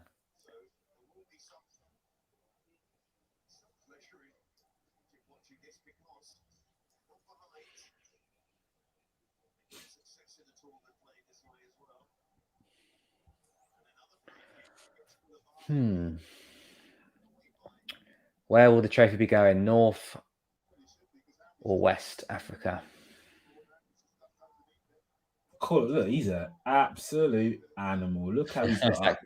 Kaladu. Yeah, Yeah, he's a beast. he is. I think he'd have done well in the Premier League. It's a shame. Oh, Premier League would have been made for him. Yeah, totally agree. He still might, it still might happen. There's not. Well, I mean, you got Rudiger rejecting the £200,000 a week deal at Chelsea. Thiago Silva's 37. I'm not sure Sarr levels. Mane, what are you doing? What's happened? The referee has been lenient. That's late. That is late. There's absolutely no need at all, was there? Absolutely no need whatsoever on that one. He's got that in him, Sadio Mane. He wins the ball. He wins the ball. Does he? Does he? I've not seen the replay. Didn't look great in normal time. No, he doesn't. He doesn't win the ball for me in that first replay.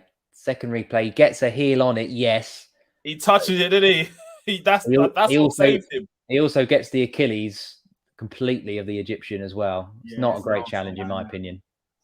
It's nasty that, but he's got that little nasty streak in him, and the frustration starts to build, doesn't he? Absolutely right.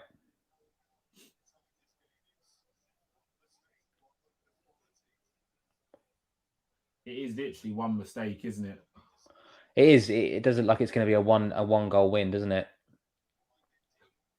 But Senegal seem to be trying to pile the pressure on, but Egypt are standing firm. They are, this you say. This is heading for extra time, isn't it? It's starting to get a little bit fierce, isn't it? Tension rising.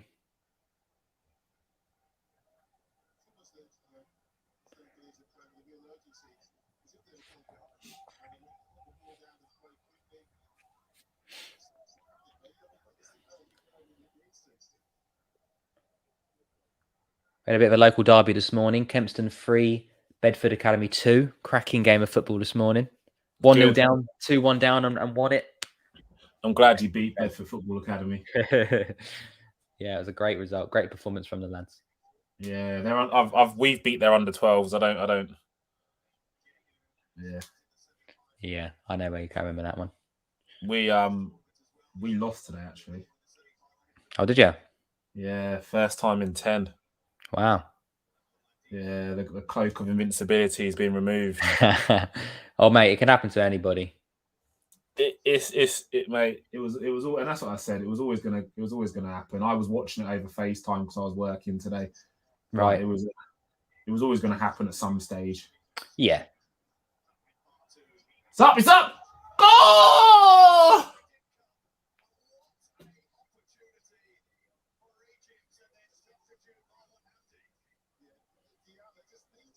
Is it a goal? It should have been. Oof, it's a big chance for Egypt, isn't it? That's the chance. It's a big chance. They haven't had many. That is their best chance of the game, definitely. Oh, it's a free header. He's slightly put off by the defender. Mendy nowhere. Mendy's caught in no man's land. Yeah. Egypt are starting to turn it up in the midfield. The turnovers in the midfield are massive. You should have just let it roll. Just let it roll. He's on the counter-attack. Give him the ball. They need to get Momo involved. He's not had much look in, is he? Like you say, he's been feeding off scraps from the majority of this game. Salah with the footwork again. Oh. It's up again. Oh. Egypt have got a bit of a spring in their step at the moment. Yeah. They need to keep this tempo going because it looks like at the moment that Senegal are struggling to deal with the tempo. Yeah, I would agree. It's a bit like the Homer Simpson when he lets the other guy batter him for 90 minutes in a boxing ring and then puts him over when he's knackered at the end. It's similar. Are Senegal all puffed out?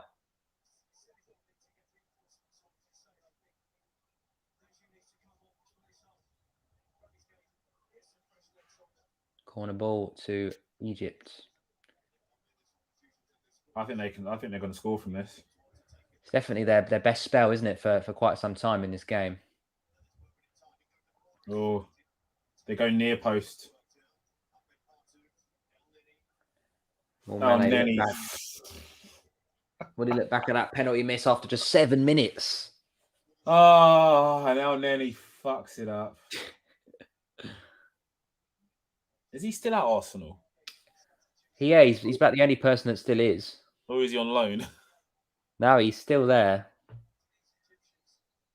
Down to 20 senior players now, Arsenal. I've said this before. I don't necessarily think it's a bad thing. There's a lot of dead wood which they had to get rid of. And only in one competition for the rest of the season as well, don't forget. So they've not got too many games. They've only got 2 games in this month. Exactly. No FA Cup. I think they were meant to play Liverpool, but we're in the Carabao Cup final. I think they were meant to play Chelsea, but they're at the World Club Cup. So just the 2 Premier League games for them in February. And that's what I'm saying. The players can all have a little extended break. Mm. Loan window's still open. Oh, is it? I think so. So if they wanted to bring someone in, they got desperate. And if they got desperate, they can make an emergency application, can't they? Yeah, Martin Braithwaite on it for Barcelona. Yeah. Just going to sign someone in March because we're Barcelona. Oh, right, cool. He's still there, isn't he? Yeah. I saw a funny stat that they were only an Adiak in Fenwa away from Barcelona having the famous Middlesbrough front three of 2016 because of Traore and Braithwaite. 2 of the 3 Middlesbrough strikers from that season. Who would have thought that? Got to say, Adam Traore, you know when they announced the play and they do some keepy uppies and stuff and all that business in the new camp. Adam Traore had a little bit, had a little bit going for him. Some nice skills, mate. He's a baller. He did look good. Oh, they're in behind. Will this be it? Oh, Egypt defended well again. Defending for their lives. They're just dogged, aren't they? They're just dogged. They are. Wear their heart on their sleeves, a lot of them.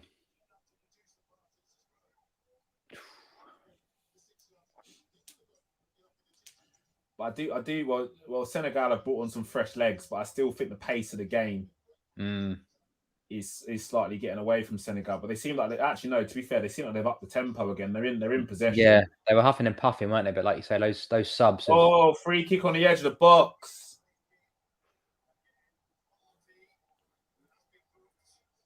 Senegal manager has been there for donkey's years. He's going to get away with this, isn't he? The ref has refereed the game in good spirit as well. He has had a good game. He's got a lot right. He's let it flow, isn't he? He's let it flow. Yeah. He's had a good game. Sadio Mane again, the player to be brought down. Yeah, again, it is a foul that time. I'd like to, like you say, I'd like to see Mane have a go at one of these free kicks, but again, it's on that wrong side for him. Again, it's a lefty, really. Nah, you can still, if you've got enough whip on it. I was going to say, you could got a bit of Trent whip on it potentially. Yeah, it's not easy from there. It's quite far over to the right hand side again, isn't it? Yeah, and that's why I put a right footer on that, because if that's me, I'm reversing that ball. I'm reversing it right across the keeper's face. That's going the far side. Draft excluder El Neni again. So again, it's a shocking effort again. It's really poor. It is shocking. Maybe it is the only right to have 5 African teams at the World Cup. No, but like I said, if that's me, that free kick, I'm almost putting it. Do you know what I mean? That one where it does this, it goes that reverse. Yeah, it almost tricks the keeper. Oh, the keeper's now injured. Salah having a change of boots. He's got a lot of strapping on that leg. It looks very bruised. Who, the keeper? Yeah. Purple kind of leg. I don't know if that was, I'm guessing that was there before. It doesn't look very nice. Looks very painful. Salah putting some new boots on. Yeah. Got a little king crown on the back of it. Very nice. Mane sporting the orange New Balances. Yeah. Mate, the whole boot thing is stress, especially for kids. Well, I'm at that age now where Warren is now wearing adult sizes, size 6, and then they double in price. Yeah, Regan's just about to tick. Yeah. Now he's in a 5.5. Yeah, that's what I did. I hung on as long as possible. Yeah, get a 5.5. You'll be fine. Yeah. No, Dad, I'm now a size 7. Okay, fine. Yeah. So the next pair are going to be that man boot. The 60 to 80 pound mark. Oh. And it's Astros and boots. It's not just one pair. Oh, that's what I'm saying. Well, Regan doesn't need the Astros. I'm lucky. Right.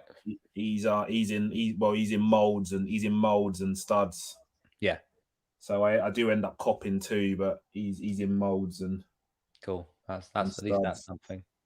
But the mold. This is the thing is though, is like you think about the bloody council pitches and all of that. That's why I said to him, especially in a goal mouth, so you need a pair of studs, mate. You ain't gonna get away with molds. No, I agree. In that goal mouth, it's very like I said. Some of the pitches are so awful around the goal mouth. Yeah, truly awful.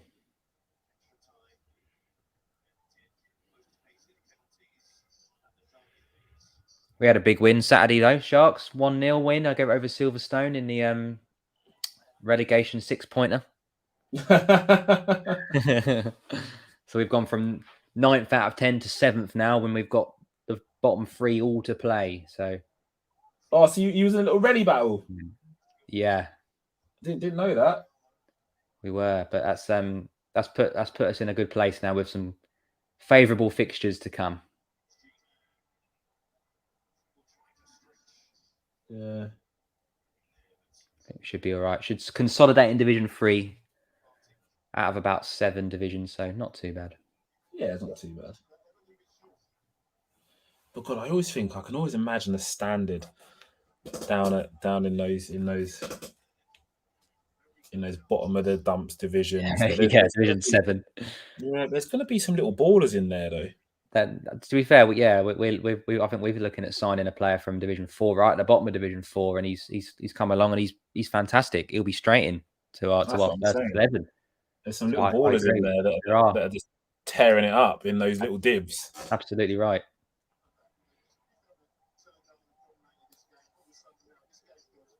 He's a little gem. Yeah.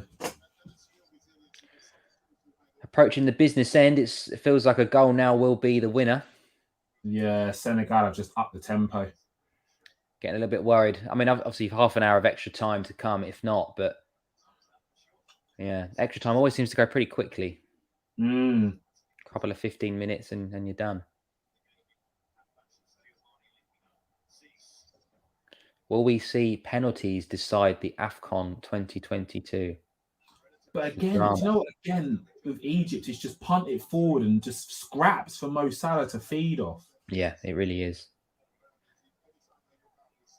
Senegal trying to play football, but Egypt, a lot of men back. Salah taking up central positions again. Yeah, he has. Did definitely start wide, didn't he, today? But yeah, he is definitely central for now. But he's just isolated, isn't he? It's just piggy in the middle, isn't it? It's 1 against 4 or 5 at times in the Senegal half. Can't get anywhere near the ball. Yeah, Senegal are stretching him now. Ball gets hung up. Oh, he snatched it. Dieng snatched it. He snatched it. He should have brought that under control, a little swivel shot, but instead he's seen his name light up, and he thought, "Oh, I'll have a bang."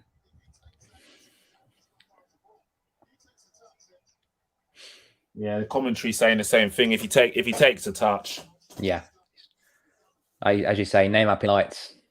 Yeah, he's seen his name up in lights, and he's thinking, "Oh, headlines." I mean that would have been Zidane Carlos 2002 Champions League final. That one, I think. Yeah.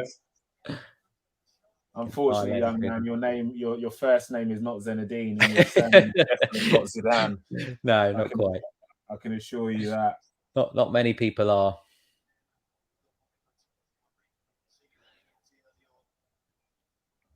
Mo just looks isolated now, doesn't he? Oh no, he's come alive there because he thinks he's got a bit of a scrap to feed off. El Neni trips over the ball. And they've given him a free kick. He's had a little nudge, but he's tripped over the ball. He's lucky there. Oh, no, he's got his leg. I'll let him off. As Carlos Queiroz potentially played the perfect game. Yeah, sucker punch at the end. Is it potentially pens and then in and out? Is it an in and out job from Carlos Queiroz? Whatever it takes to win at this stage of the tournament. It's all that matters. Poor ball. He's not even beat the first man. Should be 10 push-ups for me. Oh.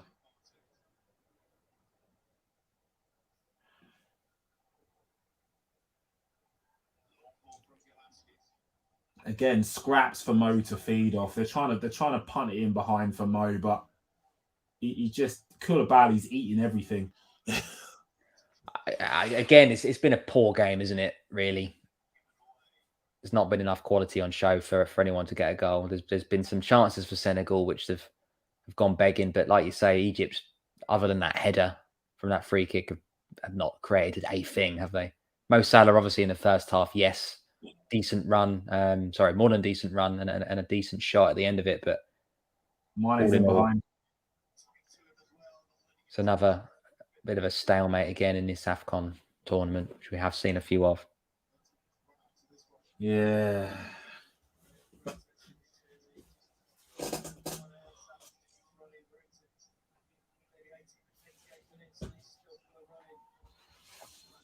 Have a half an hour, potentially. Caid's in agreement. Has been a bit of a bore draw so far. Yeah, Mane's picked up his first yellow. He's been sailing, or quite dangerously close to the wind, isn't he? There, so he's finally picked up a card. Yeah, again, it looks unnecessary from Mane. Oh, he's left a little bit on him, isn't he? It looks unnecessary. Yeah. Why? He's naughty, isn't he? He's got a horrible, nasty streak to him. There's just no need, is there? He doesn't need to make that challenge. It's a bit like the Chelsea kickoff, launches himself into Azpilicueta. There's no need to do it. Yeah. I don't know. Seeing that again, I think that's harsh. I don't think he's meant to stand. I think he's actually tried to avoid him. It looked like he'd planted one on him, but from the other angle, it looks like he's tried to step over him, in my opinion. Who knows? You cry wolf too many times and they know what you like, don't they? Exactly.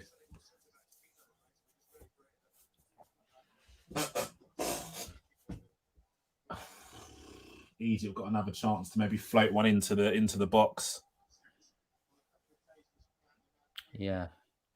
The delivery's got to be better. Delivery's been poor. Yeah, there's not been enough. The set pieces. The delivery is it? Oh! They know. The delivery's good. They know. He knows. He's not. He's not. He's a whisker. It's a whisker. Yeah. It's a decent delivery. It's a very good delivery. Best for a while because the delivery's been poor. Yeah, it's just they've just not started their run just quick enough, have they? He's just an inch, like you say, away from making contact. Anything on that from that distance, I think Mendy's struggling to keep that out.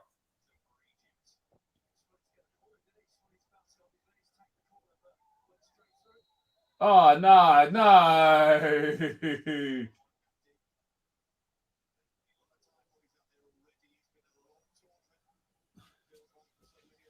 No, Sis has gone down very, very easily there.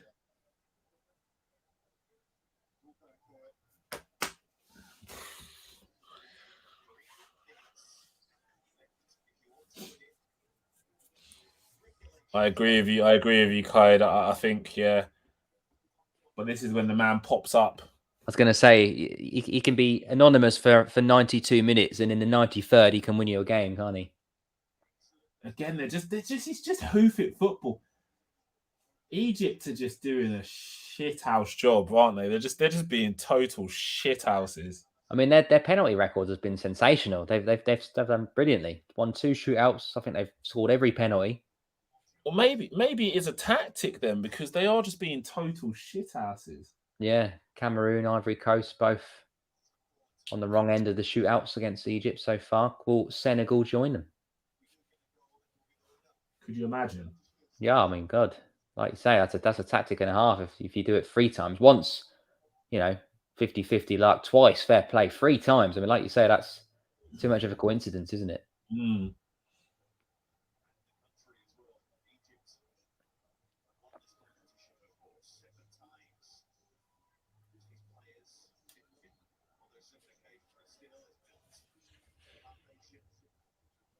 Where's Amir when you need him?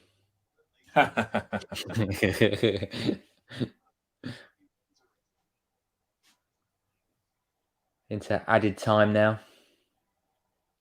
3 minutes added on at the end of this game. It's poor again from Egypt. A chance to play out.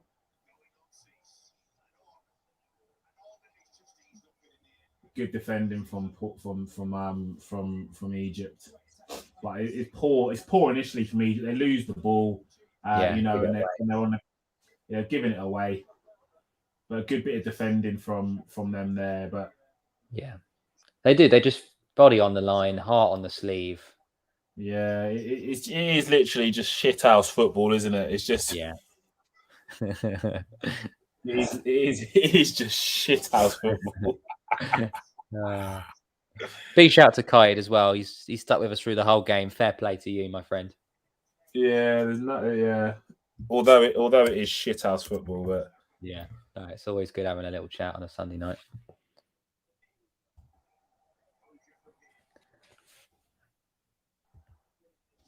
Oh, I'm gonna need a toilet break in a moment. Mate, I don't blame you.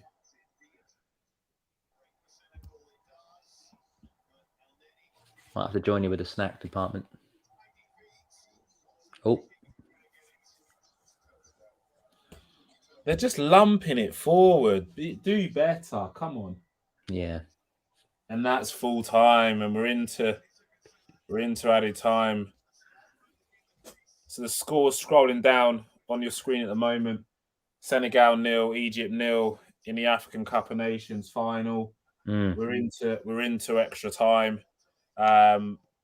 where half an hour, 50 minutes each way will be played.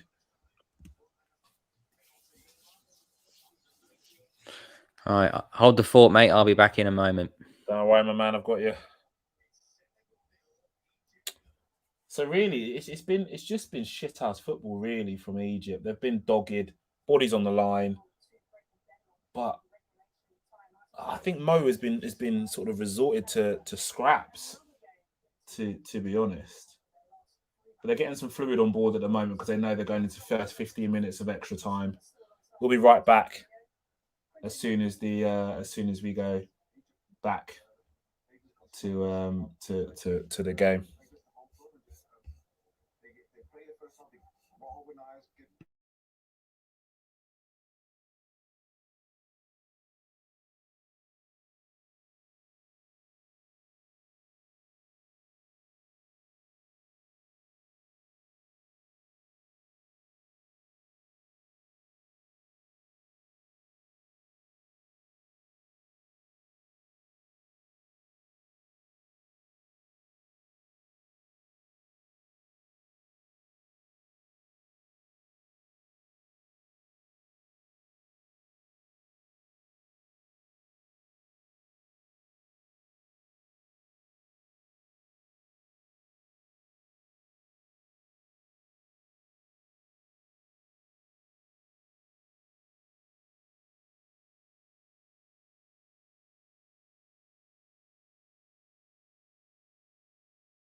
We're underway. Extra time in the African Cup of Nations. Who's going to be crowned King of Africa?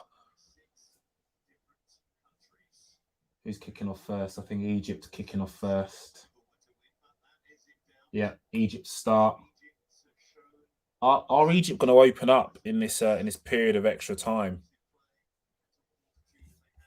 Because something needs to happen here.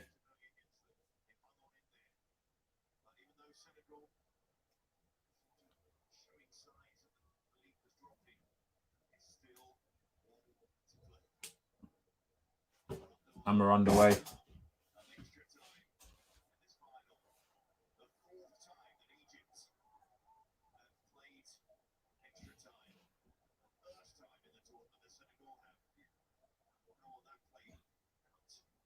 Egypt are pressing high and winning the ball back, really aggressive. Combination plays good. Mo's on the ball. It goes out wide. Goes into the box. Koulibaly heads it out. Senegal reset. Mane on the ball now, breaking. The ball goes forward. Senegal are in behind. Oh, great save from the keeper. Egypt keeper gets them back in the game again. Both teams have started absolutely blisteringly. It looks like they're both are trying to lay gloves on each other. But Senegal with a counter-attack after good pressure from Egypt. Egypt started brightly. It's a great save from the keeper. It's a great save from the keeper. It's right across him, and them ones are hard. When you're shuffling your legs and you've got to get down and get the ball, he's got down really, really well also.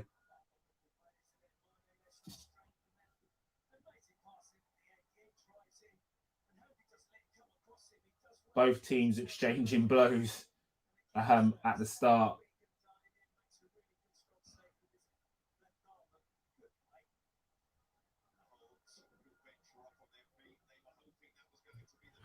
Senegal pressing high as well. Pressure on the goalkeeper. Keeper does well.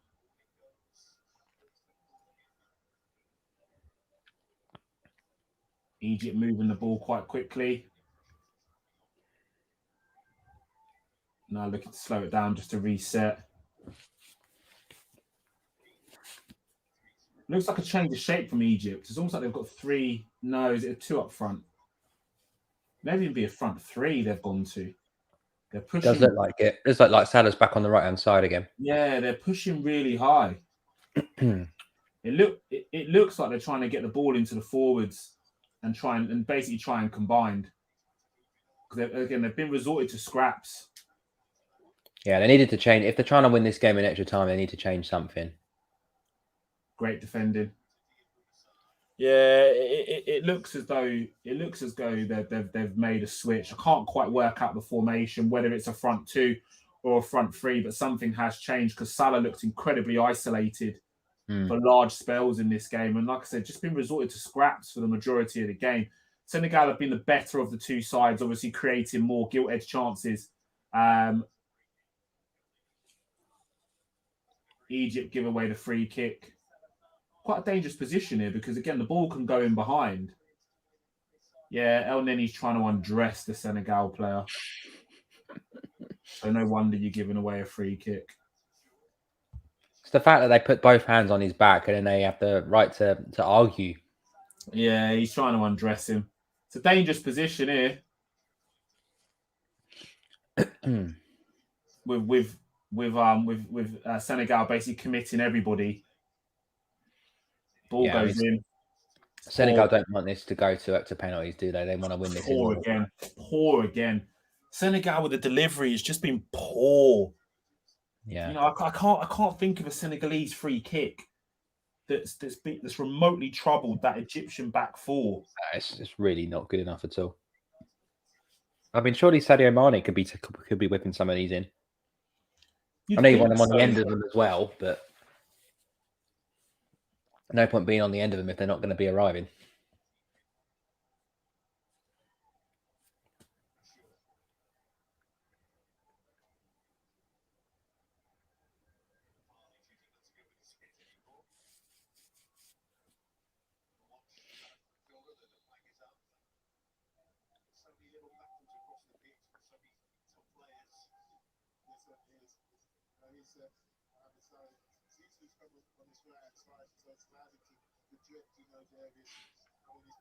Salah looked offside on that one.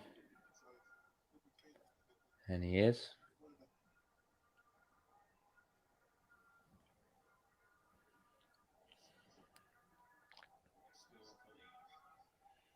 So we'll have the Leicester preview probably on Wednesday night, I would imagine, next week.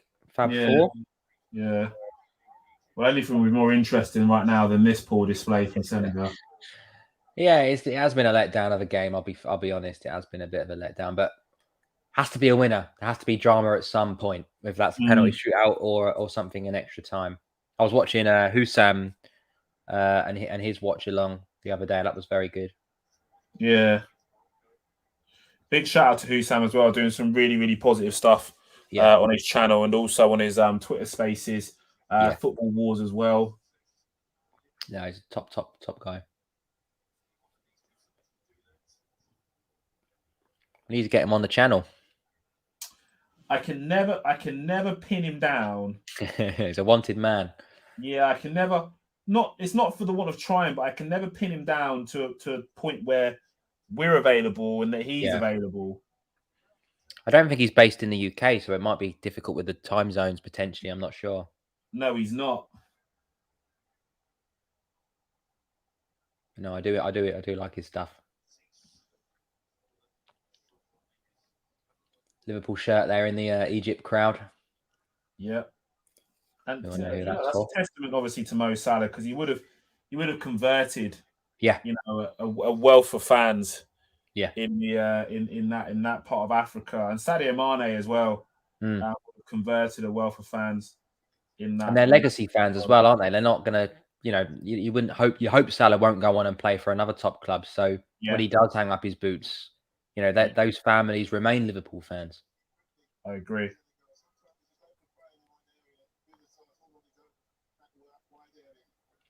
It's all about the world global appeal. Man United have had it for years, haven't they? But Liverpool starting to catch up again. Yeah. It's good to see Liverpool represented all over the world. Congratulations to George as well, getting married. Part of Down Under. Big shout out to you, mate. Yeah, our big man Giorgio. Did you see the lining in his suit? No, I haven't seen it yet. Liver birds, fantastic. Oh, is that what he did? Yeah. Oh, that's amazing. It's on the group chat. Have a little look. It's brilliant. I will. Very, very good. I'll have a little look. Very dapper, I must say. That's how we keep it over at the Red Sea Podcast, mate. Yeah, absolutely.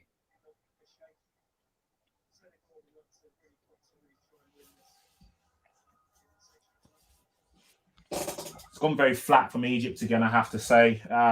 We're back to shithouse tactics again. Another sub coming on for the Pharaohs. Well, there's a chance. If he releases now, he's in. If he releases now, they're in.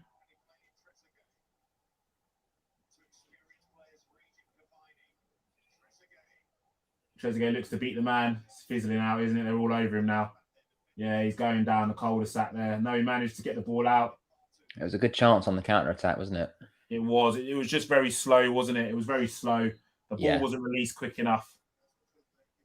No, too much. Did way too much. And then Senegal got the numbers back. Found a corner, didn't he? Rather than the cross.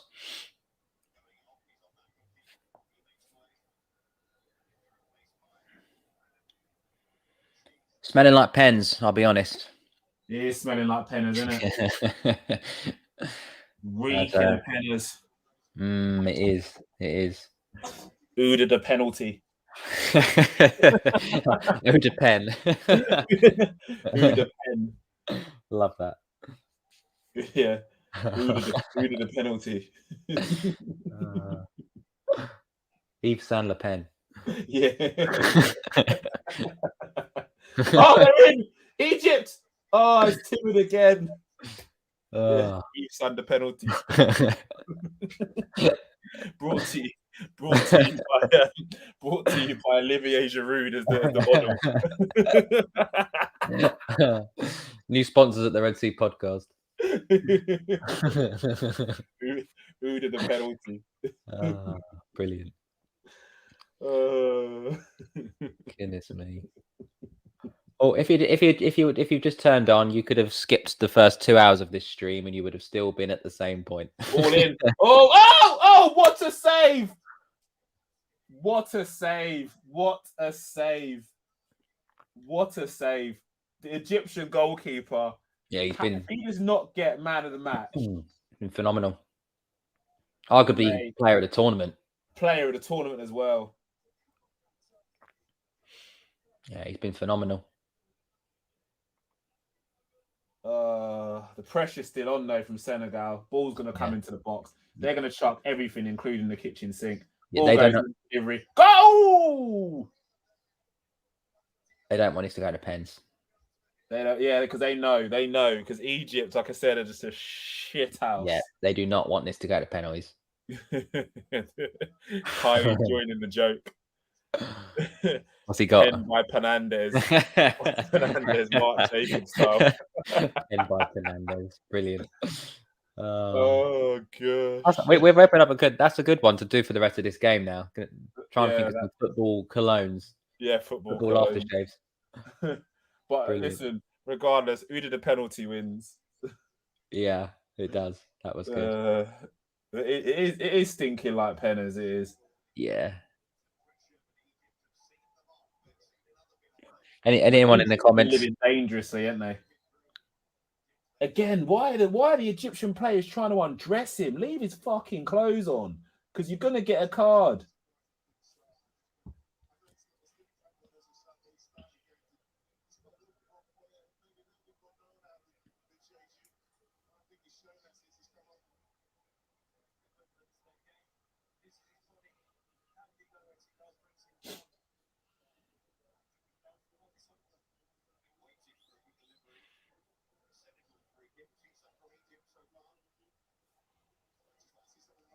Is it gonna go? You know that dangerous spot in behind between the no man's land is poor again. Doesn't beat the first man. You want to be putting the ball in that spot for your attacker to attack the freaking ball. But no one, not Egypt, not Senegal, no one seemed to have done it yet. We're 102 minutes played.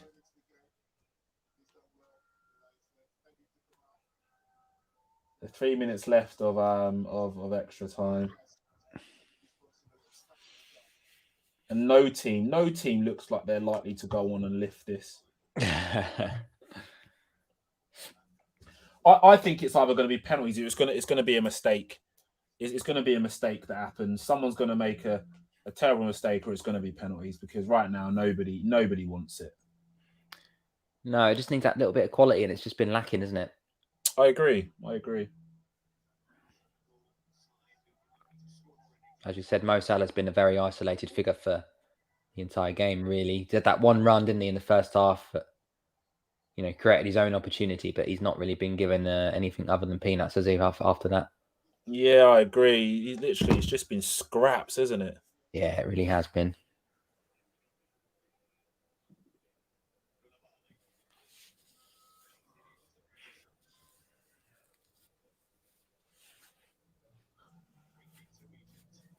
I just want someone to get, I just want some high tempo, real quality football. Yeah, I mean, you'd expect that from Senegal, because they can put a passage of play together with 4 or 5 players in, involved at our decent level. A lot of the time, a move will break down because a player of not quite good enough quality will become part of the move. But Senegal have got 3, 4, 5 players that are all at a decent level. You would expect them to be able to create something. Yeah, I agree.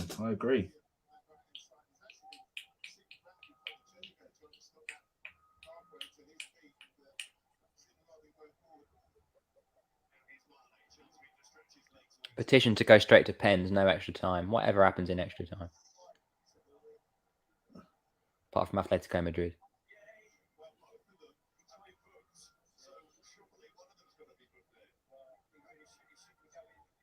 Sadio Mane on the left. Was he given the foul? No, the referees relented. The refs had a good game. I The mean, refs, if it's not a foul, has he dived? Is it a second yellow card? that's what I'm saying. The refs had a good game. He doesn't want to spoil this. This is a showcase of African football, and you don't want to spoil it with a silly card. Yeah, I agree. I mean, those 2 yellows for a red would have been the weakest red card I've ever seen in my life. Yeah. But he needs to be careful, Mane, because another one of them, Yeah, I don't think the ref would be as lenient, but No. I think that's the correct decision No, from I do. the referee. I do. I'm a fan of the Senegal manager's tracksuit, I must say.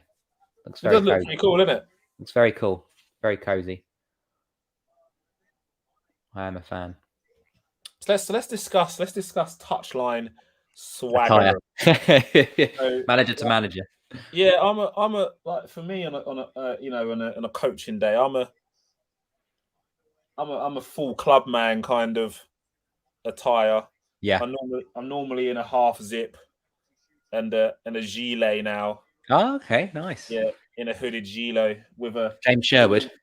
Yeah, I've even got a club woolly hat now. So I'm in full club colours. My intention is in the summer to probably get a cap as well, a club cap. I like that. I'm a full club colours man. What about you?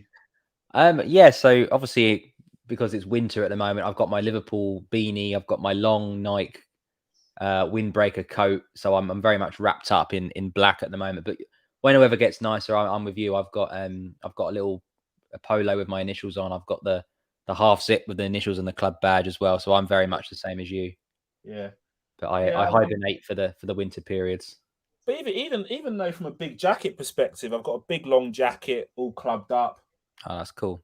So yeah, I'm a club colours man. I did stop short of going the whole hog and getting the full trackie, but yeah, I thought that'd be a bit sad. I think if we had a decent brand, I might do, but I think we've got a sort of off-brand kind of stuff. Who's your brand? I don't even know who it is. We've got the new polos and Nike, so they're very nice. So I'll definitely be wearing that in the summer months. But yeah, I did have a coat, but it wasn't long. It was to waist, and then obviously with the wind and the rain, you get a bit of a wet ass. So I invested in one of those long sleeping bag kind of ones that cover it. Yeah. See, my one comes just over my bum. It's not like super long. Because also, if I get involved in training or something, I like to have a bit of movement. Yeah, mine go just above the knee. Some of them go down to the ankles, don't they? Yeah. Which is too much. And then what are you a trainer's man on the touchline, or are you a boots man on the touchline? Yeah, I have my Astros on usually. Okay. My molds. Yeah, I'm a boots man on the touchline. It's a selection of either World Cups, Copa Mundials, or old school Beckham Predators. Very nice. Which I've got the remake of the Scorpion ones. Do you remember them? Yeah. I've got those, the titanium. Yeah. Nike Scorpion ones on. They're very nice. But yeah, like you say, I like to get involved in the warm up, get more involved in training. So if I ever need to, I'm ready to step in. Yeah, see, I'm drifting away from that at the moment. More trying to observe and let the boys crack on and play. Yeah. To be honest. I mean, I usually only do it if we've got odd numbers at training and we have a match at the end, so even it up. But then again, even if it's odd numbers, I'll swap one between the other. So I'll say, right, if you're attacking, you're joining in. Yeah. Do you know what I mean? And put it that way and swap one between the other. It's a good point. Like the magic man in the middle. Yeah, essentially. Yeah. Yeah, we have done that as well at times. Yeah, so just to pass the time a little bit, because there's not much going on in this. To be honest, this is a good comment as well, because the goalkeeper debate of is it matching glove and boots? Yeah. Or is it gloves to match kit? What is it?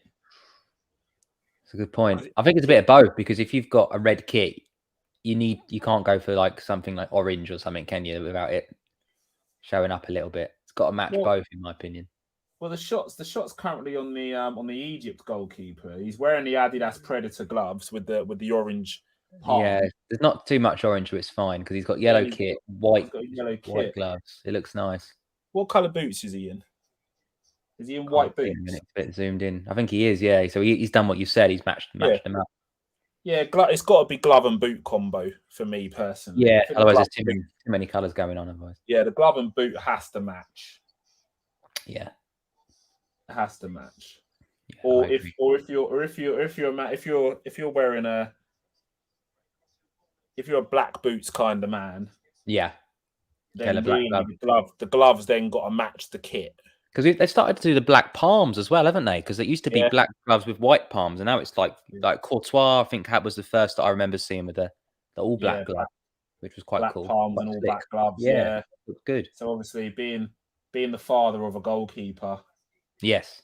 if I went next door and got his goalkeeping gloves, he's got all his gloves either he's got that match kit or match boot. So Nice. he's got a couple of combinations going on. Love it. He went through a phase where it was an all black affair, Yeah. where it was black gloves and black boots. No All messing. goes in behind. Mendy's in no man's land again. Luckily, yeah, the combo. But now he's if we wear he's got two goalie kits. He's got a home and away. Oh, cool, nice. The home is an all purple number. Yeah, we got purple as well. Yeah, and he's got matching gloves that match with that. Which are purple. And then if he's wearing the away kit, which is an all black number, he'll switch up the gloves. His latest ones that he's like to wear is he's got pink palms, the black gloves with pink palms. Okay, nice. Sounds a bit Allison to me, the all black. Yeah, that's what he's into. Yeah, that's what he's into. Good lad. And I think he's got an all black pair with yellow palms. Oh, okay, not seen something like that. They sound nice. Yeah. What else has he got in there? He's got an all black pair with white palms. He's got a camo pair. He's got seen any of them before. Yeah, camouflage camo, like a desert camo pair. Nice. He's got what else has he got? He's got so many. They all still fit. Yeah. Yeah, he's in a size 5 glove, so they're all a size 5 glove. Because I don't know much about the sizes of goalie gloves. I mean, what would you be? You bet how you measure it. It's from here to here. Oh, is it? So from here to here. Ah, okay. That's how you measure. That's how you measure your glove size. Yeah, I've never bought a pair of goalie gloves. Yeah, so you basically get a tape measure from there to there, and that's the deciding factor. That's the deciding factor. Okay. How you measure it, and then it depends on what cut you go for as well, because you've got a standard cut, a hybrid cut, a negative cut. Wow. It all depends on what you want. And it also depends what type of keeper you are. Yeah. As to the cut you're going to go for. If you're a shot stopper, you're an old school shot stopper. You want just a normal cut or a hybrid cut. Right. If you're the hairstyle.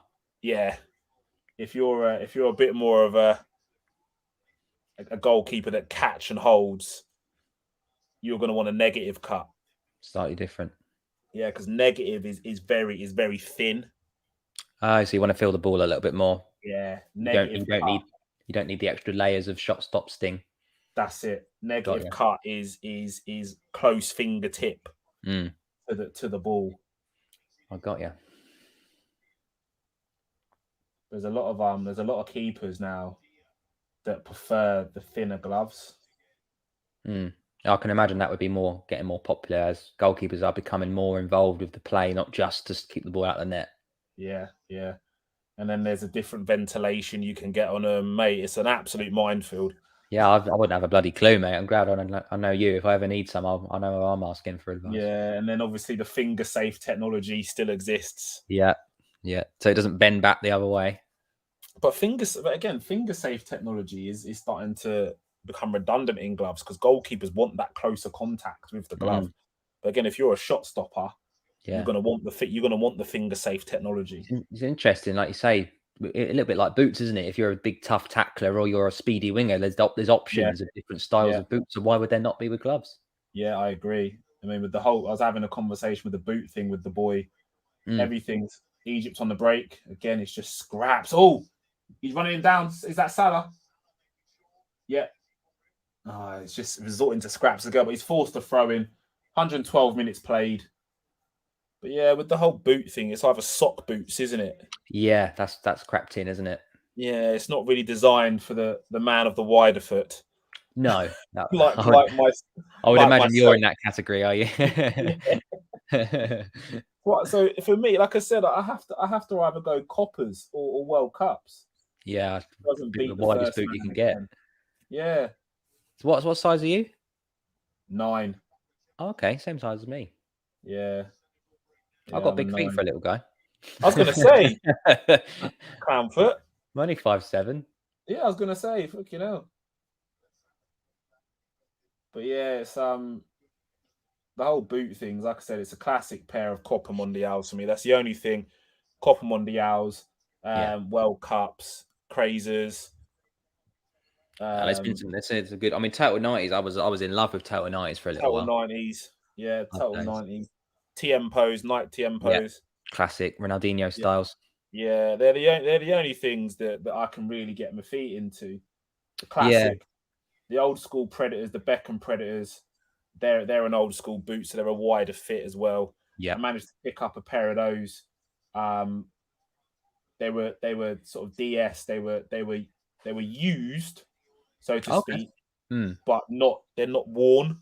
Sort of broken in, but not worn out. Yeah, they've not been worn. Yeah, big shout out to you as well, Kai. Total 90s. I agree. Total 90s. I had a completely kind of burgundy pair with the white 90R. Yes. Unbelievable. Loved them. Total 90s. They had a little remake recently, didn't they? The Total 90s, didn't they? Yeah, they did. I had the yellow ones as well. Do you remember the Rooney ones with the black bit at the top and yellow, like hitting the target? Yeah. Love those ones. I really wanted to buy the other day a pair of Tiempos, but they're sold out everywhere. Becoming like trainers, though, aren't they? Like becoming like classic shirts, classic boots. It's hard to get retro. Yeah, and that's the thing. It is retro. It's very retro. It is. Oh, the accrue Liverpool shirt. Yeah. I found one on. Oh, another great save from the keeper, from the Egypt keeper. It's a snapshot from Senegal. Here you go, Kai. That's a black Ronaldinho Tiempos as well. Yeah. That Nike the ball's moved as well.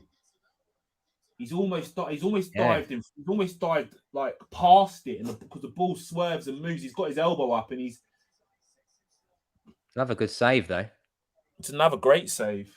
Yeah, he has been. He has been the difference, if we're honest. The goalkeeper. He has saved it with his forearm, isn't he? Pretty much. Yeah. It's a great save. Another 5 minutes left to be played of extra time. So the gloves that the Egypt goalkeeper on almost go halfway down his arm. Not seen gloves like that before. Yeah, that.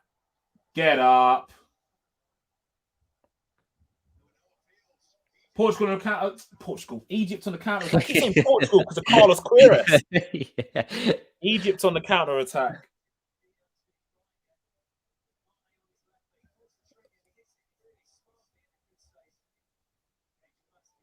Oh, it was a big chance for a counter attack, but they fluffed their lines. That was Mo Salah. Not great there. Yeah. Get it wide. There you go. Yeah. You were saying about the gloves coming up here. Yeah, not seen them like that before. Yeah, that's for protection of the wrist. Yeah, almost sort of past, almost. Yeah, right up to there. Yeah, they do look thin, those gloves. Oh, Mendy with the save!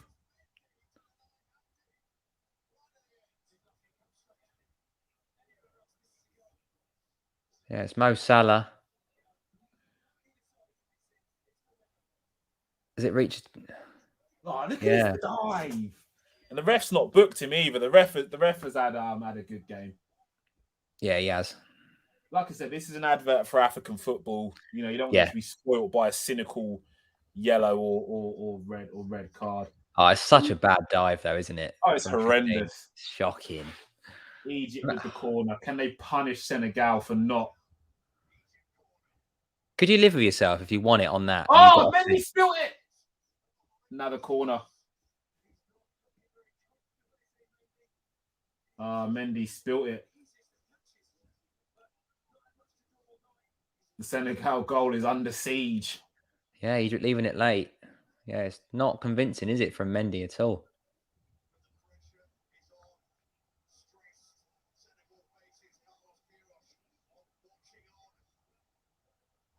Senegal that pressed. The ball goes in. It's up. Can't get over it. Yeah, that's a good spell from Portugal. Egypt. Egypt. Do you know why? Because I keep thinking of Carlos Cruz. Jesus Christ. It's a good spell from Egypt. Yeah, it is. Looks like it's come to nothing, unfortunately, though. Some classic Senegal shirts in the crowd, 2002. Yeah. But yeah, the gloves, the reason why they come up there is for the wrist protection. Oh, I see. So you think like a lot of goalkeepers, they will, underneath all that glove, there's a lot of strap into the hand. Right.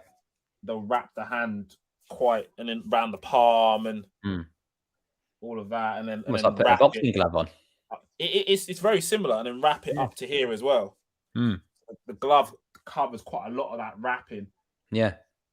And to make sure that your wrists don't flex when you're facing one of those rocket balls from like a Cristiano Ronaldo. Those balls fly now, don't they? Absolutely right. You're not going to want to do any wrist ligaments, are you? No. So spot on that. What are we, 119th minute now? It's not been a classic, let's be fair. It's just been a shithouse display from Egypt. It's not been a great advert for the African Nation Cup, really. There's been pluses to it. There's been pluses. You see two teams that are being dogged. Yeah. And you got one team that's playing to their strengths, which is just being a total shithouse. but if that's your only way of trying to win it, then crack on, sunshine. You have to know your levels, and I agree with you. Yeah, if that's your only way of trying to lift the trophy, and that's the pride and joy to play for, then shithouse your way all the way. Absolutely right. Go on, counter-attacks on if you want it. I'm a bit disappointed with Senegal, though. Yeah, you would have expected Senegal to have total control, really. Yeah. And that's no disrespect to Egypt, but realistically, they have kind of shithoused their way to the final. Yeah. With a little bit of sparkle from that man. Yeah, from Mo. A little bit of glitz from Mo, but the rest has just been shithouse performances. let's tell it how it is. We're not trying Yeah. No, I agree with you. I think Egypt would admit that as well. I think they know exactly what they've come to do. And that's full time. We're into penalties. Yeah, it's always going to happen. 2022 African Cup of Nations will be decided by penalties. How are we going to do this though? Because your commentary are like mind reading me. You're going to ruin it though, because you're going to know what if they score or miss before I do. Well, that's not my fault. Can you like pause your screen, or is there no way? Is it live TV? I can pause it, but I'd just like you to get a Sky subscription. I'm watching it on Sky Sports main event. I'm on Sky Go. Oh, so you are. So what? Yeah, because yours is connecting through the freaking. Mine's on. Yeah, mine's internet, whereas yours is satellite. That's the difference. Yeah, well, it's windy outside, so I won't be surprised if it goes down in a minute. To be fair, I think we need to sync up for the pens. Right, so you tell me what you can see on your screen, and when I get there, I'll tell you to unpause it. I can see. Hold on. Pick a moment where you know. I've just paused mine now. What are you seeing? I can see Cisse. I can see the camera coming up. I've got Senegal having a chat. All right, play. Sadio Mane's just coming to the centre to talk to the Senegal players. He's just sat down on the cooler, drinking his water. Because he stood up now. So it's 10 when he stands up. He's up now. There you go. So they've just zoomed in on it now. So it's on the Egypt team now. Just cut to Egypt, yeah, just as you spoke, yeah. All right, there you go. All right. Cool. That's right. That's good. That's good. We're synced up. I remember I was watching again. I was watching Hussam with the penalty shootout last time, and because people in the chat were ahead of him, they were saying goal, and he didn't even know what had happened. But well, Egypt's goalkeeper will he be the hero in 3 penalty shootouts in a row? He's gonna back himself, isn't he? I mean, fair play. You know, geez. If Egypt win this on penalties and the goalie makes another save or two, he is player of the tournament, hands down. You'll probably see him in the Premier League after this. Oh, I wonder where he is. Gabaski. I've not heard of him, but he's had a fantastic tournament. Fair play to him. I don't know where he is. Let's have a look. Come into a relegation-stricken team near you. Yeah, plays for Zamalek. I think he's at an Egyptian team. I don't know. Plays for the Egyptian Premier League side Zamalek. Yeah, he's 33 years old though, so yeah. Whether or not someone would invest in him, I'm not sure, but he's had a fantastic tournament. So if you look closely at the gloves, you'll see the top of the strapping just poking out of Mendy's gloves. So he'd be heavily strapped underneath there as well. Well, I mean, yeah, you've got a world-class goalkeeper in Mendy on the opposition this time. I think was it Cameroon's goalkeeper or Ivory Coast goalkeeper? I think played in the 2nd division in South Africa. So they're different levels in this penalty shootout. What's Mendy like? I was going to say, what's Mendy's penalty shootout record like? Not sure. Mane's missed one in the 90. Will he step up and take one in the shootout? Will he go up first? Yeah. Salah likes to go 5th, but there's a risk that you've already lost the shootout by the 5th penalty, so it's an interesting one. He's got on the bottle. He's got the names of who should take them, what way they're going to go. That wins you. Yeah, that's what I'm saying. The old shithouse tactics. Oh, whatever. That's good in my opinion. That's clever.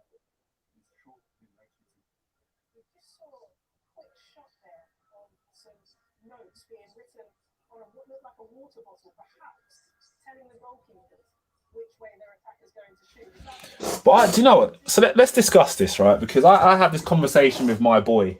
Yeah. About penalty shootouts, because he likes to refer to himself as a penalty expert. Okay.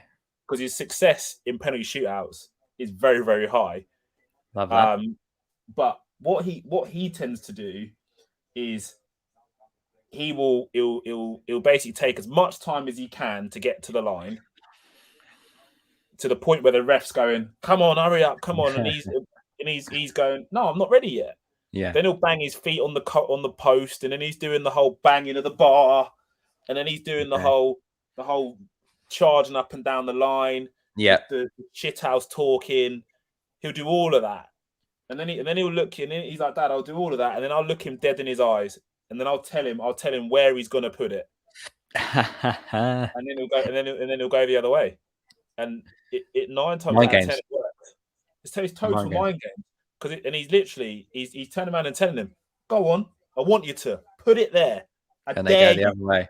But you hear him going, "I dare you. You're not good enough. I dare you. You're not going to beat me. I dare you." And the kid just goes, and puts it the other way.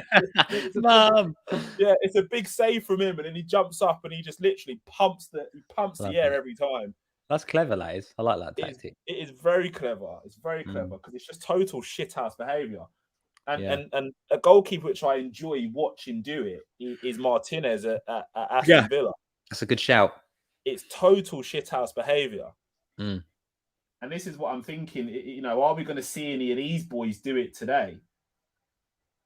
Because there's almost like this unwritten rule that you can't be a total bastard in a penalty shoot. And I'm like, no, just be a total bastard.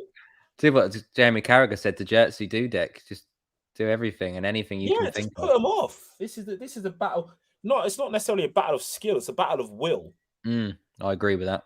In penalties, just be. It really is. House. So Koulibaly is the first one up to take it. Wow. The big centre half. The long, lonely walk. Yeah, absolutely right.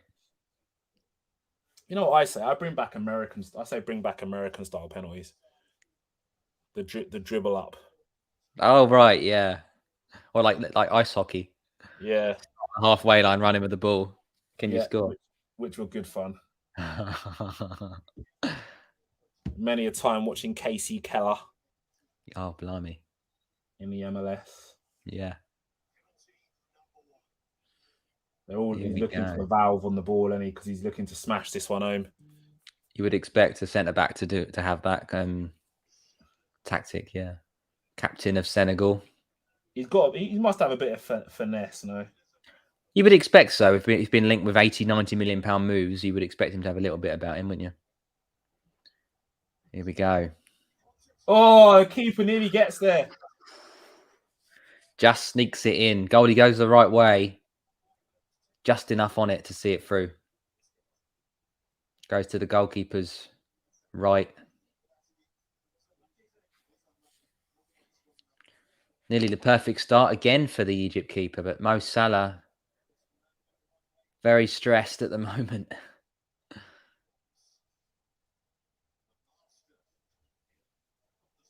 Egypt then with their first penalty taker against Mendy. Like I said, are Egypt about to shithouse their way Wow. to an African Cup of Nations? To win 3 shootouts in one tournament, has that ever been done? I don't know. That's He seems pretty calm rare. and focused. Look, this is the behaviour I'm talking about. Mendy's moving on his line. What a pen! What a pen! It's ferocious. I'll be honest. I've watched 2 penalty shootouts with Egypt in this tournament. All the penalties have been that good. They've been brilliant at pens. Not savable, is it? But this is the thing. It's a case of who blinks first. Yeah. It is a case of who blinks first. Do you stay rooted to your line till the man moves? You see this the Jorginho penalty, the Bruno as Neymar well style got it. penalties, the Bruno style penalties where they're banking on the movement of the goalkeeper. Yeah. Who blinks And I always first? say Like to you my say. boy, stay rooted until the last minute, until the last second. You stay rooted. Yeah, it Very is. straight run up, isn't it? It's very straight. Good pen, right in the corner. Yeah. It's a very, very good pen. I don't normally like straight run ups, but he's put that in the corner well. He's Again, disguised it, isn't he? He's right. put a bit of disguise. He's put a bit of disguise on the pen. Again, the goalie is not far away. But this is just it. Again, diving forward, the trajectory, because you've now got to keep one foot on the line, haven't you? Yeah, it's much stricter than it used to be. Yeah, obviously, you think about the Jersey Dudek penalty saves in Istanbul. He's halfway off the line, but you can't do that now because the rules have obviously changed. But it's trying to keep that one foot on the line and diving forward. Yeah, he was on the 6-yard line when the Jersey Dudek in that final, wasn't he? Making saves. That's what I'm saying. I agree with you. Mendy starts the mind games. Yep, referee's having a look. But that's what it's about. It's the mind games. You've only got to be rooted while the spot kicks while he's running up. Yeah. Before that, Mendy's all the way over his line, left to right to left to right. Oh, he's hit the post! He's hit the post. Would you believe it? Wow. Oh no. He's almost hit it too well, isn't he? He's beat the goalie. Goalie's gone the wrong way. The mind games have worked. That's what the mind games will do. Yeah, he didn't as need he to put it that changed his far. mind last minute. As he changed his mind last minute, and that for a goalkeeper is just as good as a save. Yeah, that's he's done enough for a goalkeeper. That's just as good as a save. The mind games have put him off. Yeah, he's hit it too. He didn't need to hit it as well as that. He didn't need to hit it as far in a corner as that. He did all the hard work. He got Mendy to go the wrong way, but yeah, he's almost hit it too true, isn't he? Absolutely right.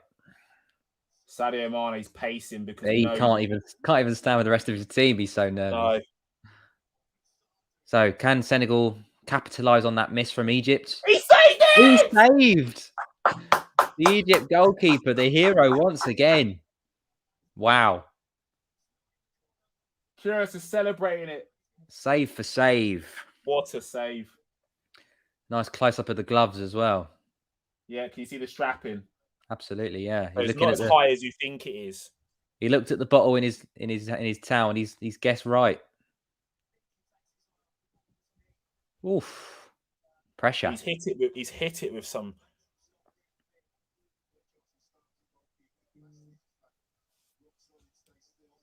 Yeah, look, they're talking about it now in the commentary. Yeah. There is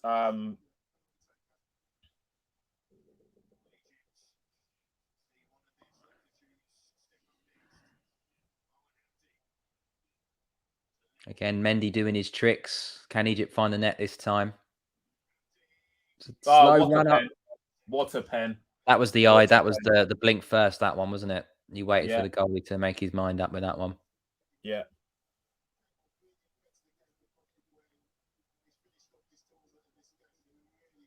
He's done well. He's held his nerve. Super Mo. It's hard not to want Egypt to win, isn't it, when they cut to Mo Salah? It's so hard not to want them to win. Yeah. So that's 2-2, 3 penalties each. Senegal up next.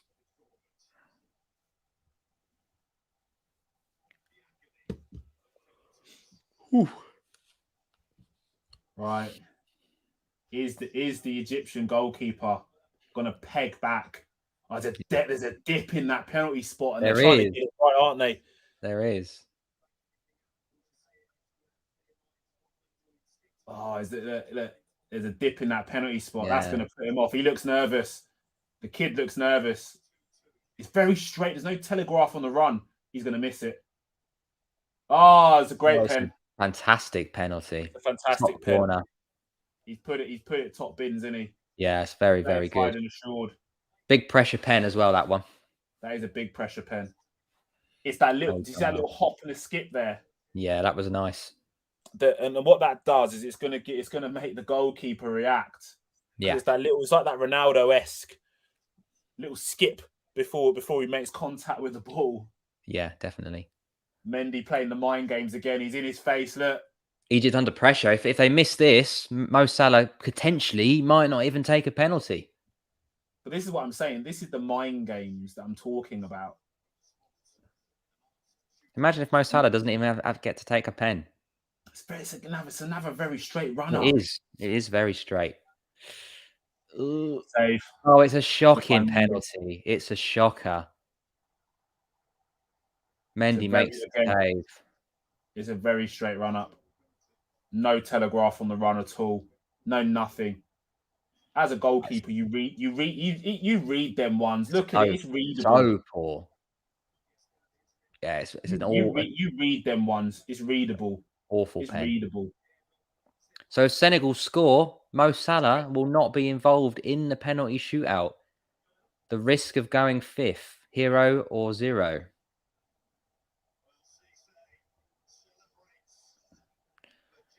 Egypt again relying on their player of the tournament.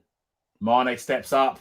Oof. Mane steps up. Senegal. Sadio Mane to score the winning penalty. But does Sadio Mane miss? Does he miss? Missed in the 90. And then Mo steps up to score. Mo's distraught. You can see because he knows his teammate could potentially break his heart. This is what I'm talking about. Oh, Sadio Mane steps up to win Senegal's first ever African Nations Cup. Here he goes. Oh, he wins it. Oh, he absolutely buried it. What a penalty. Yeah. Senegal win. Senegal break win. Egyptian hearts.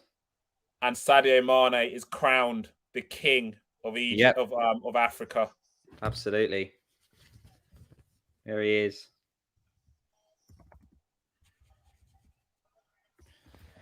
Oh, I feel for Salah. I'm happy for Sadio, but I feel for Egypt and Salah. But to win 3 shootouts was asking a lot in a tournament.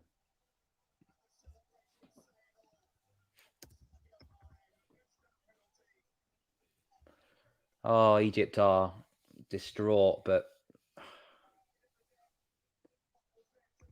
mean, the Egypt goalie even made a save, didn't he? But unfortunately, Egypt missed 2. But yeah, it's a cracking pen from Mane. Why he didn't do that in in the first time he took the pen tonight. I don't know.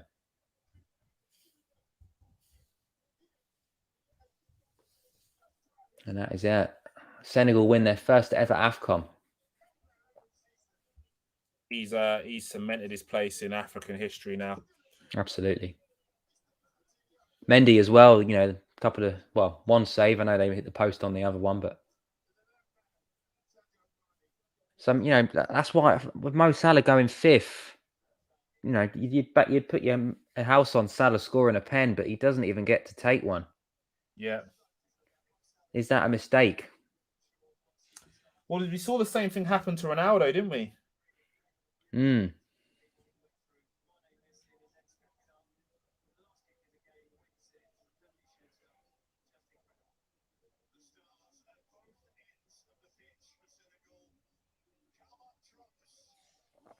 Well, on a positive note, Mo Salah will be back at Liverpool very quickly. I think he'll take some time out. Look, there's an embrace from the two. I love that. Yeah, that is nice to see, actually. Yeah. That is good to see. That is good. One of them were going to be elated. One of them were going to be distraught. Yeah. It was unavoidable. And yeah, as you say, they're man enough to have a coming together after the game and give congrats and sorrows to each other. That is good to see. Yeah, that's very graceful for Mane. It is, yeah. At the end of the day, they're against each other today. Trying to bring glory to their nations, but when they resume normal service and both are in Liverpool shirts. No, I respect that for Mane. He's not celebrating. No, he's actually being very good, isn't he? Yeah, he's not celebrating it. That's ultimate respect from Mane for his club teammate. He's not celebrating with the rest of his team because he's not looking to rub it in front of in his teammates' nose. Simply because he knows what that man means to Liverpool as a club. Yeah, he knows without him, we don't win a lot of the titles that we've won already that have gone before. Yeah, I couldn't agree more. So he's kept it very well. Respectful, and now he heads off. Fair play to Senegal. Obviously they would have preferred to win it in normal time, but first Afcon they've ever won. Arguably had the best squad with Ivory Coast at the start of the tournament. They were heavy favourites to win from an early stage, and they made hard work of it. But they have taken the trophy home. Yeah, it's only every 2 years. You haven't got to wait 4 years. Mo Salah will have his chance again. Well, I feel from a Mo Salah perspective that he'll be back. He'll come back to Liverpool and he will have the fire in his belly. You won't want that feeling again, really. He won't want that feeling again. He's going to have the fire in his belly. Yeah. He wants some trophies. He wants something big this season. Yeah, and to be fair, congratulations Senegal for their first African Cup of Nations. That's huge. Salah, the disappointment, is there. You can see the disappointment's there. He was trying to lead his nation to African Cup glory and cement his name as the best African player. On this occasion, Mendy and Mane have just foiled him, but it's taken arguably a star-studded African team to foil that man, and Egypt and respect to Egypt. I mean, they've overachieved, haven't they? Really, exactly. They've overachieved, and respect to Egypt as a nation, but they are not on the same level as Senegal in terms of the quality. And Egypt's goalkeeper named man of the match, and rightly so. Rightly so. It all. He was brilliant, wasn't he? He was absolutely fantastic.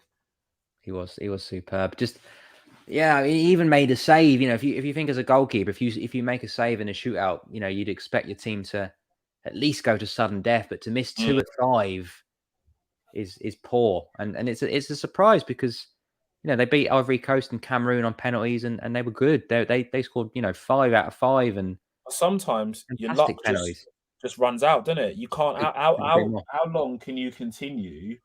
Yeah, you can't ride your luck. Shithouse your way through a tournament before your quality has to show. And arguably, Senegal are the best team in the tournament. You've come up against the best team in the tournament and taken them to penalties. So there is some honour in that. But at Yeah. the same time, you cannot shithouse your way No, you right can't. through the whole tournament. You can't flip a coin 3 times in a row and guess it right every No, time. At some no, point, you are going to come out, and it is a 50-50 with penalties, isn't it? So, yeah. they won 2 shootouts. Arguably, Cameroon, Ivory Mm, Coast, mm. could have edged them in 90, 120, and on pens, and they've done very well. Mo Salah has carried that nation to the final almost all the way. But Single-handedly. I completely agree with you. I think just that little bit of quality with Senegal. They did play better in the game, and they just had that little bit extra edge, didn't they, when it came to the shootout? Mendy, a world-class goalkeeper. Mane, Koulibaly with a good pen as well. Just had that little bit too much for Mo to overcome by himself. I totally agree. And it is a shame. It is a total shame. But that is tournament football. There can only be one winner, Yep. and there has to be a loser. Yeah. I remember how I felt in the Euro final in summer last year, so I know how he feels. There has to be, and ultimately, like we were saying, Egypt have kind of shithoused their way to the tournament final, but they've Yeah. come up against arguably the best team in the tournament and come unstuck. No, absolutely. But it's nice to see, a nation of Senegal. It's not a massive nation, is it? Really, No, to finally get their turn to win, the African Nations Cup. So that is good to see. I agree, and again for Sadio Mane, that's massive for Sadio Mane. So Yeah, I so mean credit to him. they're not a big nation at all.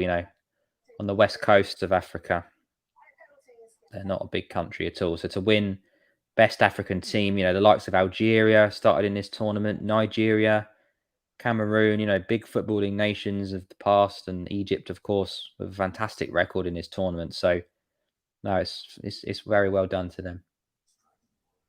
Right, that brings us to the end of our watch along on the Absolutely. African Cup of Nations. That's Sadio good fun. Mane crowned King of Africa, as you can see running down on your screen below, and commiserations to Mo Salah. I hope the pair come back and are absolutely devastatingly good Yeah. for Liverpool Football Club. I mean, like we said earlier on, I can't see there being any feuds or any issues for the pair No. at Liverpool going forward. After this defeat for Mohamed Salah, but Mane embraced him, and you could see Yeah. that there was the rivalry was put aside, and hopefully this to spur them on at club level. Well, I mean, maybe Mo will get the better of him next time with that World Cup playoff. That's the 23rd of March. Egypt Yeah, against Senegal. The winner goes to the World Cup, and the loser doesn't. Will Mane do the double over Salah, or will Salah get to lead his nation to a World Cup? We shall yeah, see. yeah, and that's the thing, because it's going to be who's going to have the last laugh, because arguably a place with your nation at the World Cup is that potentially a bigger stage for either or those players. You would assume that Senegal would pip Egypt to that because of the quality that they have in that squad. But like you said, it's a playoff fixture. Anything can happen. Yeah, 2 legs as well, home and away. So Exactly. be an interesting one. But no, that's been good fun, mate. Thanks for joining me. Yeah, Kaid, thank you for joining us. You've stayed consistent right the way through for Yep. the football watch along. Massive respect to you, my man. Appreciate But that. we are over and we are out.